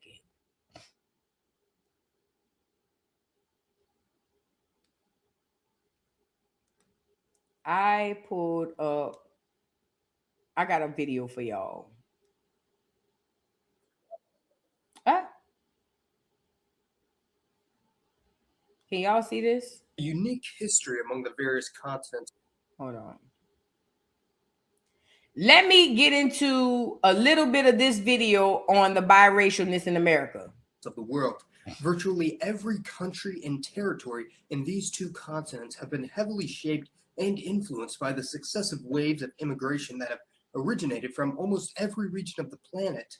The 3 cultures that had the largest historical impact on the United States were the Europeans, Sub-Saharan Africans, and of course, the indigenous inhabitants of North America. The situation regarding racial identity in the modern-day United States... Let me back this up, because this is also a lie. Listen to what this clear man says, and he's only regurgitating what he read. They want you to believe that the only 3 kinds of people, or the main 3 kinds of people that were dealing in America during this time, are your Africans, your Native Americans, and what else did he say? And of course, the indigenous inhabitants of North America were the Europeans, Sub-Saharan Africans, and of course... So they want you to believe it was Sub-Saharan Africans, Europeans, and Native Americans. That's a lie. First of all, the Native Americans, the ones that were just getting here and renamed and named into Native Americans, were very, very small in numbers. They didn't have enough numbers to make no dents in nothing. But they want you to believe that. That's the hijack. Also, the Native American that they really want to tell you is the Indian, who really is us. But it's a whole bunch of BS. Let me let him finish. The indigenous inhabitants of North America. The situation. Those are not the indigenous inhabitants of North America. Regarding racial identity in the modern-day United States is obviously more complicated than merely white and black. It was also much more than that in America's past. There are countless groups that didn't fall under the category of black, white, or Native American, and their descendants are still around and kicking to this day. And even though many of them still hold on to their historic ethnic and cultural identities, it's extremely difficult to find a comprehensive and concise analysis of their populations and that of contemporary America. Most people are aware of the historical fact that in the early United States, if a slave owning... Y'all see these kids? These were mulatto kids. Look at these kids. Pictures of slave children from Louisiana in the 1840s who were only 1/4 African. If they were talking about real African, they mean black. These were people who only had 1/4 black. And these people would go on to procreate with each other and make a whole race. This is why I tell you, Louisiana is a different... I believe Louisiana is ground zero for the mixed race and the mulatto. Yes, they look pure white. They look pure white. But basically, if they 1/4, one of their parents is half black. One of them is white. The other one is half black. That's all 1/4 black means. They got one full white parent and another parent that's biracial. This is done on purpose. And these are the people, if they go procreate with another white person, they'll be straight white. You'll never see the black in them. Or if they go toward the black person, they can get a little more darkness to their tone. But that didn't happen in Louisiana. In Louisiana, those people only procreated with each other and made more and more of each other. And you still see them people in Louisiana right now to this day. Male had a child with a female slave, the child was automatically born into slavery. But if a black male slave had a child with a woman that was not a slave, regardless of race, the child would automatically be born free. This is how the majority of different communities of free... Let me back him up so I can hear that again. Male had a child with a female slave. Most people are aware of the historical fact that in the early United States, if a slave-owning male had a child with a female slave, the child was automatically born into slavery. But if a black male slave had a child with a woman that was not a slave, regardless of race, the child would automatically be born free. This is how the majority... So y'all get that? They saying if a black male slave had a baby with another slave, the baby is automatically a slave. But if a black male slave had a baby with a female who was not a slave, regardless of color, then the baby was automatically free. Now remember, think about where we are today. We're getting back into the matriarchy. I told y'all a lot of land was stolen from the black Americans through the matriarch, through the mama, through the woman. So the woman is where you got your status from back then. It was not the man. It was the woman. That's why a lot of those pictures you'll see with the Native American looking pappies, it be with the black women. It was them marrying those black women because that's where the resources were. Okay, so remember that only the Bible and patriarchy today will tell you it's the other way around, but that's not the case. Majority of different communities of free people of color were created through black slaves having children with non-slave women, or by slave owners freeing their slaves. Even though they were a small minority of the black American population, free people of color had a unique history and culture that has contributed to many of the mixed-race ethnic groups that we're going to discuss in this video. One of the states that had the highest number and proportion of free people of color was the state of Virginia, especially near the western portion of the... Oh, I got to tell y'all about this hijack too. Under free people of color, it wasn't just biracials and mulattoes. Some black people fell under that number too. But that was to inflate the numbers of who was all actually there. Remember, this is all one big lie. This is all one big lie. So under free people of color, it isn't just the mulatto, but they'll tell you that so that they want the numbers to look bigger than what they are. But the fact of the matter is free people of color had black people, mulattoes, any kind of people fell under that, just like today.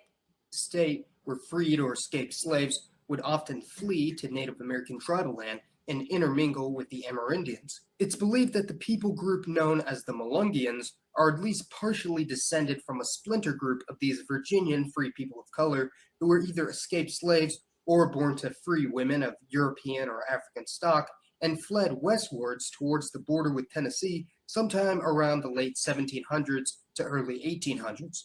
These free people of color frequently mixed with the sundry of Native American groups in the region, and rather than just assimilating into the host Amerindian tribe or into the larger Black American population as a whole. That's not a lie. That's a lie. Them people, listen, we did not assimilate into nothing that they had. The Native American didn't have nothing for us to assimilate in. They didn't have nothing for us to go to and say, okay, we're going to be a part of you. That's a lie.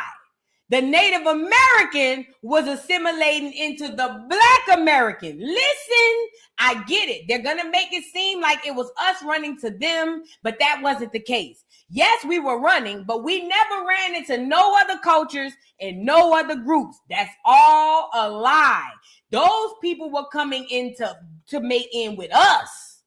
Okay, we are the American Indian. You're going to hear this young man say Amerindian, Amerindian. That means the Black people, the indigenous people, the Black American. That's who they're talking about. But they want to make it seem like because we were escaping slavery that we had to run into all of these tribes and these people and try to beat them. That's not true. Those people were coming into us to get the land and stuff from us. Because remember, we the ones who own the land out here. We the ones who own stuff. Even as slaves, we got birthrights that these people were marrying in for us. To get. So don't let them tell you that it's a way to flip the story around to make you look like you the one lost and they the one that's found. That's not the truth. The sundry of Native American groups in the region, and rather than just assimilating into the host Amerindian tribe or into the larger Black American population as a whole, this group of mixed-race people began to form their own communities and identity. Now, new ethnic groups are created when a group splinters and develops separately from the host ethnicity, or in some cases ethnicities, and usually slowly develop their own language, culture, and identity. In the case of many of these mixed-race ethnicities in the early United States, they created their own ethnic identity and subculture, but had not yet formed their own dialect or language, speaking English similar to that of the inhabitants of the surrounding regions. As more settlers of European origin began to arrive in the Appalachian region, the group that would later be known as the Melungeons also began to fraternize with these settlers of mostly English and Celtic origin. This resulted in a population that was of Amerindian, African, and European DNA, and they didn't really fit into groups of other free people of color. That's cap. That's cap. First of all, the few Africans that were there don't make up nothing. That's cap. Everything he just said is cap. Listen, the people who have the ownership at this time are Black people. I know the books in history done told you it was the other way around, that we were all broke and poor and we needed a place to stay and we was all out living in the Underground Railroad. I'm here to tell you that that is a lie. The Indians are the people who have the land. The Black people are the people who have ownership of everything. These foreigners, these Native Americans and these Europeans and even these Africans, if you are going to even use that, these foreigners are the people coming in needing a place to stay. They the ones coming in needing culture, language, food. We're not procreating and creating new people. No.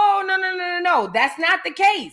It's these people coming in, learning our culture, and then going off somewhere and then recreating it, saying that they are this, they are that.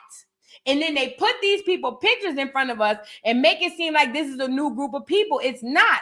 It's foreigners coming in, looking for identity, looking for identity, culture, language, name, and all of that stuff. And when they finally find one, okay, we're going to be this, and then they go off to the side, and then they're that. But the history will tell you, oh, we found them, and then we became this because we found them. That's cap. That's all lies. I just hate, because I be wanting to debunk everything, and I know I can't. Southern whites, or the increasingly scant group of Native Americans, and thus began marrying into their own ethnic group, a process known as endogamy. Rather than being a result of a founder population, or a population that has descended from a relatively small group of related people and then fanning outwards, the Melungeons were descended from many divergent groups of people who mostly associated with each other out of convenience and necessity, and as such, no two members of the ethnic group would have exactly the same genetic makeup, and phenotype for various individuals varied greatly. The Melungeon people were largely endogamous until the 1900s when the group started to marry into the surrounding white American people. Many of the Melungeons were hence assimilated into white America. Y'all notice how all of the stories say that we assimilated into them? Every story about this history is us assimilating into them. It's never them assimilating into us. It's always us assimilating into them. But I ask you to look around today. Do we copy white people or do white people copy us? Do we copy Asian people or do Asian people copy us? Do we copy African people or do African people copy us? Everybody in the world copies us. But history wants us to believe that we came here and copied everybody else. It doesn't make common sense, you guys. And when I say copy, I'm saying integrate, because that's all that means. Integrate is for me to come to you. I don't have nothing. I see what you got and we come together and we make something. Okay. That's what's happening here. But on the flip side, we not coming to these people looking for identity, language, culture, food, and all that stuff. It's them coming to us. But if you listen to history, oh yeah, the black people were running as slaves, so they ran into this people and then they integrated in with them and then they became this. But then they saw some white people and then they started integrating with them and then they became this. That's all lies. It's all lies. Please be mindful of that. Don't, when you read stuff, just because it's written or just because it's on a video, don't mean it's true. This all is a way to repeat the lies of history, so you have no identity of who you are. Each progressive generation became whiter, and many concealed any and all non-European heritage, since it was seen as a disadvantage in the Jim Crow era. Let me back him up right quick. And to be fair, at the ethnic group would have exactly the same genetic makeup and phenotype for various individuals varied greatly. The Melungeon people were largely endogamous until the 1900s when the group started to marry into the surrounding white American people. Many of the Melungeons were hence assimilated into white America as each progressive generation became whiter, and many concealed any and all non-European heritage since it was seen as a disadvantage in the Jim Crow era South. And be careful of that, because them the white folks gonna come back for genealogy. So what he trying to say is these black people went and assimilated with the Native Americans. This is what he's trying to say according to his history. These Negroes was escaping slavery, assimilated into some Native American tribes, became Malongo or whatever the hell he is. Then he trying to say they assimilated into white people and then became white. You see how they could come in and take through genealogy? This is why I tell y'all, do y'all genealogy to go and find this stuff. Because now whoever these folks is, some white folks can come up and say, that's my people. And unfortunately, some white people gonna get in through genealogy. That's why I tell y'all, be mindful about this interracial dating. Some white people is gonna be able to get in through genealogy. It's unfortunately, but it's true. Look at Diana Ross and her kids. But you gotta know, this is all about a way to steal from you later. That's why they wrote it like this. European heritage, since it was seen as a disadvantage in the Jim Crow era South. And to be fair, at the time, it would have been. However, there was a large chunk of the Melungeon population that kept their ethnic identity and have embraced their heritage to the present day. Because many Melungeons had married into the white population, their genetic makeup is far more European than African or Amerindian, and many can in fact pass for full-blooded Europeans. And as such, in the modern American census, nearly all members. Now this makes sense. This is why they want you to believe the Melungeon people were white. Because Abraham Lincoln was Melungeon. And everybody knows real Abe was a nigger. Everybody knows Abraham Lincoln was really black in real life. That's why they put him on the copper penny. Now I understand why they had to make the story go all around the world to say that the Melungeon people turned white, because they could not come to you and say that Abraham Lincoln was a nigger and he was a Melungeon. No, they couldn't tell you that. They had to go back, rewrite the history. To swear to God, we turned from Negro to Native American to white, all so we can get here to say, oh yeah, by the way, Abraham Lincoln was one of them too. You see how they play? Do you see how they play? Now y'all tracking. Let's get back to it. Of the Melungeons will identify as white American, although a significant minority identify as black, Native American, mixed race, or some other race. Because of these discrepancies, it's nearly impossible. What they say about more claim that Elvis Presley's grandmother was a Melungeon, which perhaps slightly more credible. Girl, bye. Okay, sure. Other race. Because of these discrepancies, it's nearly impossible to find accurate sources on just how many of the Melungeon descendants are still around to this day and what exactly their average genetic makeup is. How much you want to bet they white? How much you want to bet they white as snow? I've done a lot of research and speculation on the group in the same way that I looked into the Louisiana Creole people, and by looking at census records in the Appalachian region and extrapolating to the current year. This is genealogy. This is genealogy.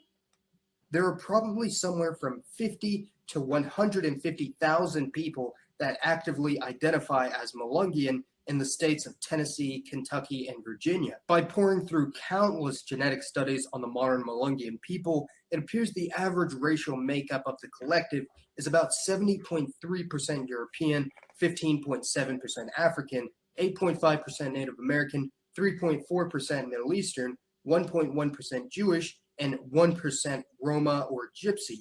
However, in the past, before integration with the whites, the percentage of African and Back him up. I got to go back to listen to that.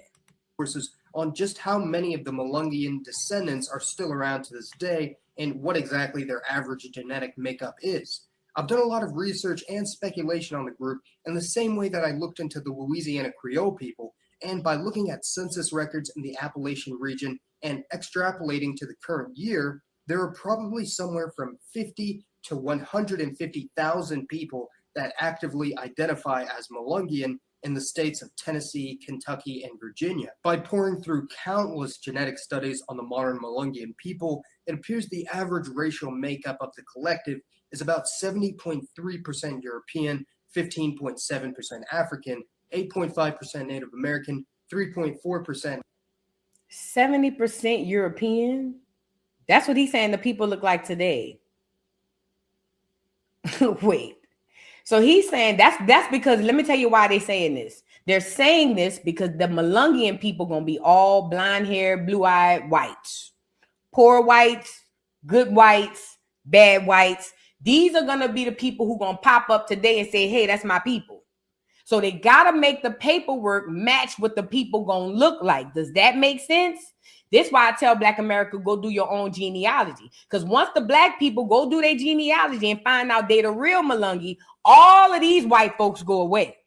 See, they're going to lie and tell you it's 80% European because they want all these white folks to come in and get this inheritance. We talking about land. We talking about money. We talking about resources. This is why they got the paperwork to tell you that these people is 80%, 70-some% European.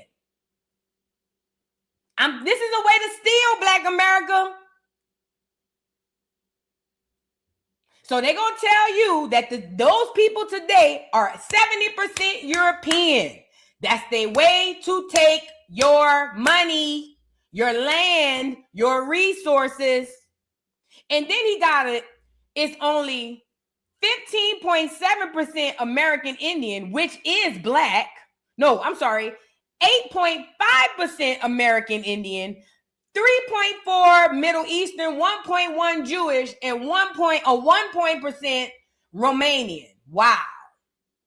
This is what he said they like. Middle Eastern, 1.1% Jewish, and 1% Roma or Gypsy. However, in the past, before integration with the whites, the percentage of African and Amerindian DNA was probably much higher. The red bones. Wait, what are you trying to say it was? But girl, I know you ain't. Girl, you about to make me mad. This group named the Red Bone. Do you see? Listen, I need y'all to pay attention. I have so much to say. Wait. Pause. These white men named themselves the Red Bone for historic purposes. Listen, it wasn't for the time when they did it. This is for today. They named this white group Red Bone then So today, when we come back and say, red is black people, they can pull up this motherfucker right here and say, no. White people were calling themselves red too. And they're going to reference a fucking rock group. I'm telling you, this enemy is very, very clever. This is what they do. We be thinking, oh, who cares? Let them call themselves what they want. Who cares? They set themselves up for yesterday for today. They're gonna, and this is what they're gonna reference. White people, watch. They're gonna pull this stuff up and they're gonna say, look, we was this, that's us. Look at this group from the 60s. They called themselves the Red Bone.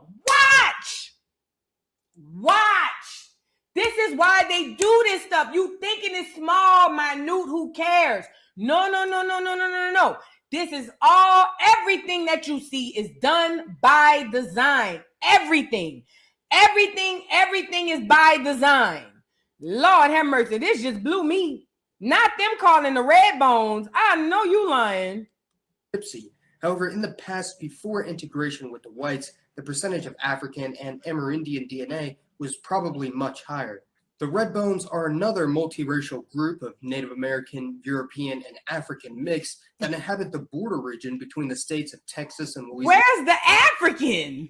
What? Even less is known about the history. The percentage of African and Amerindian DNA was probably much higher. The Red Bones are another multiracial group of Native American, European, and African mix. Bitch, I know you lying. These crackers right here are supposed to be Native American, European, and African.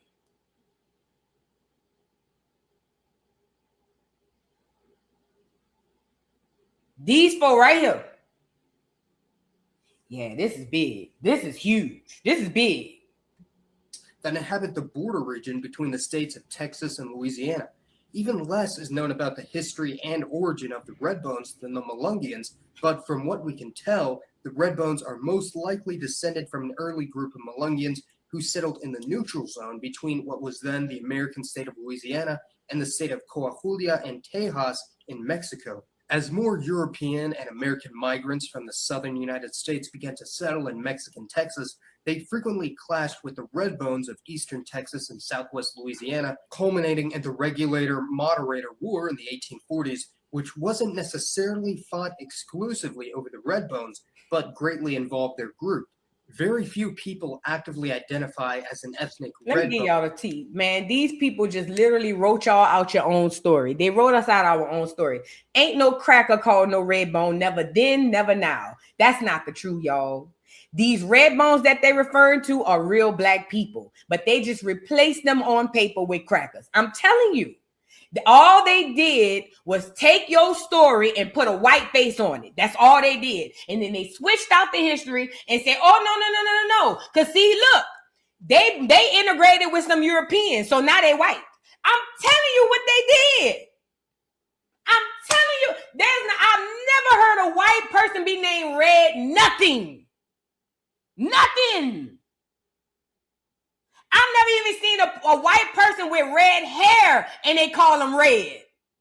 I've never seen a white person be named Red nothing, but yet and still one rock group named the Red Bone is their reference to the tribe that's an ancient, man, watch out. This is why I tell y'all every day to do your genealogy. If you don't go find out who you are, somebody is here to steal it every minute of the day. Somebody is waiting on you to slip so they can steal your identity and your inheritance. This is sad. To this day because of assimilation and others attempting to obscure their multiracial background, but by my estimates, there are probably around 20 to 40,000 Red Bones that are aware of their ethnicity. Similar to the Melungeons of Appalachia, nearly all Red Bones identify as white in the U.S. Census. The western portion of the United States has by far the largest number and percentage of multiracial or people of mixed origin in the country, and not just from recent interracial marriages, which are at an all-time high. The majority of immigrants from Hispanic and Latino countries to the U.S. are what can be classified as mestizos, that being a mix of early Spanish settlers to Latin America and the various Native American tribes. They are without a doubt the largest group of mixed-race people in the United States in the present day, and they deserve their own independent video to elaborate. They trying to say that the Hispanics in America are descendants of the mestizo. That's a lie as well. Some of them are, but that's a lie. Most of them are clones. Most of them are Cabbage Patch Kids. Let's start there first. But yes, a lot of them are, well, some of them do have black ancestry, but it's so far up. These people are not mixed race mestizos. These are a new race that they created. Yes, Spaniards, not as much Spaniards, because the Spaniards are more white people from Spain, but kind of like on the same kind of situation here. These people are a created race. They're not black, they're not white, they're not Spanish, Spaniard, but they kind of like in between. But these are not descendants of anybody indigenous, anybody nothing. These people are made in a lab. All of these people, they're literally made in a lab. They bred these people to look exactly the way they look. Don't let it go over your head. On their unique history and genetics. The West Coast has some very remarkable people from mixed-race ethnic groups that most Americans have never heard of. These include groups like the Punjabi Mexican Americans, a mouthful I know, and unfortunately there's no other name for this group of people, but they have a very noteworthy origin. As their name would imply, they're descendants from Indian Punjabis and Mexican farmers who settled in the northern Californian city of Yuba in the early 1900s. The Punjabis were overwhelmingly Sikh in their religion and spoke Punjabi at home, with maybe slightly below conversational levels of English and Spanish, while virtually all of the Mexican women they married were Roman Catholics and spoke almost no English. This led to a rather quirky situation where the children of these unions spoke Punjabi, Spanish, and English, and in some cases practiced both Sikhism and Catholicism.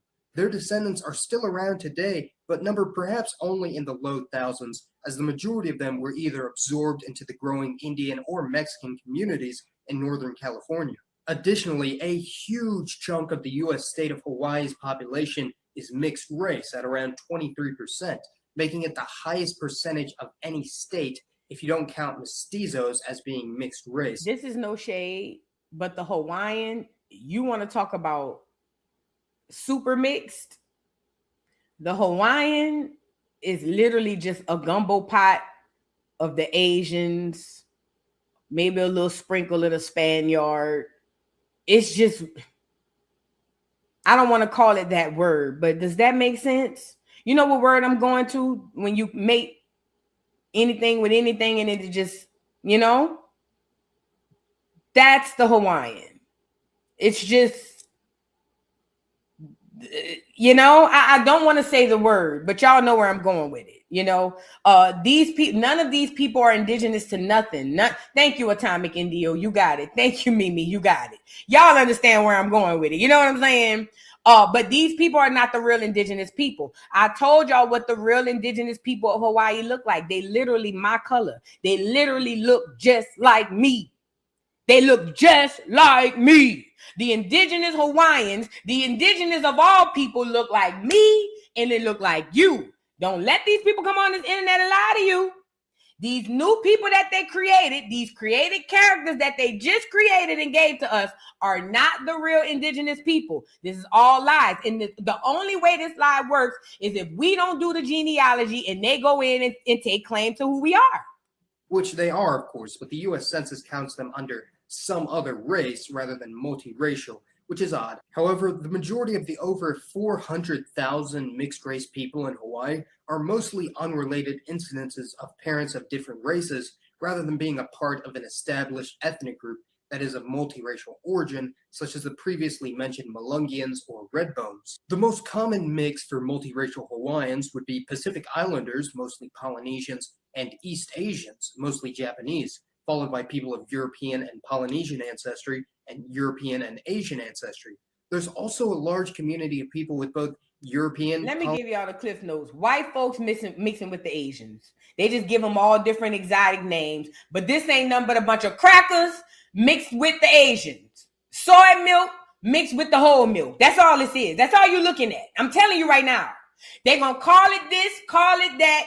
All it is white people mixing in with the Asians over there who are already mixing in with everything they could see. I'm telling you what it is. Polynesian and East Asian heritage, a rarity in the United States. There really is so much more I would want to talk about when it comes to this topic. For those of you who don't know, my mom is part Iranian and Black American, and my dad is part German, Irish, Dutch. And if you were wondering, I don't really feel any personal connection with other multiracial Americans, but I do find it quite interesting to learn about the history of multiracial ethnic groups. So go ahead and let me know in the comments section below what ethnic... You're a little much too, huh?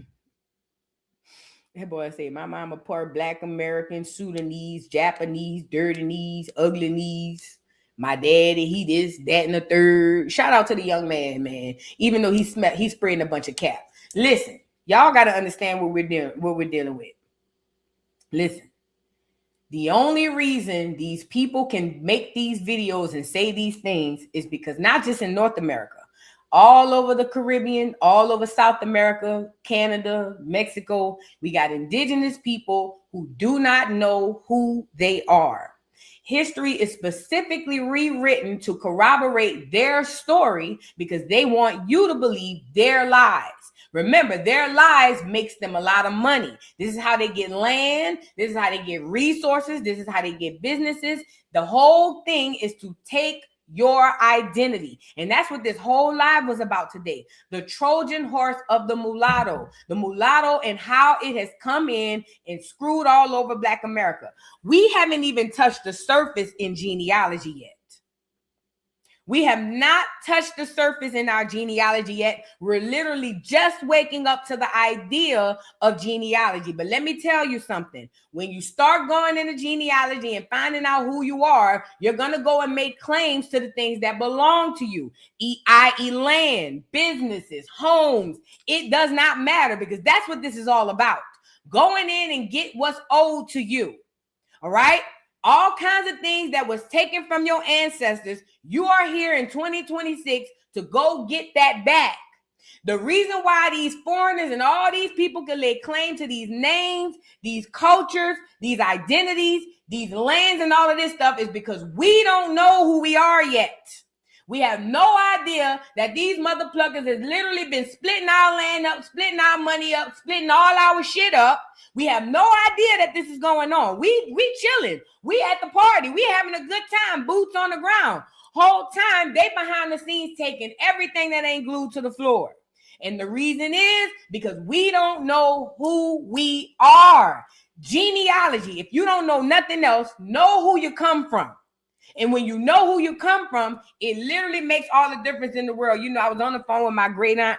I talked about it earlier today on the jokes. But one of the things that I realized or that we talked about was restoring one of the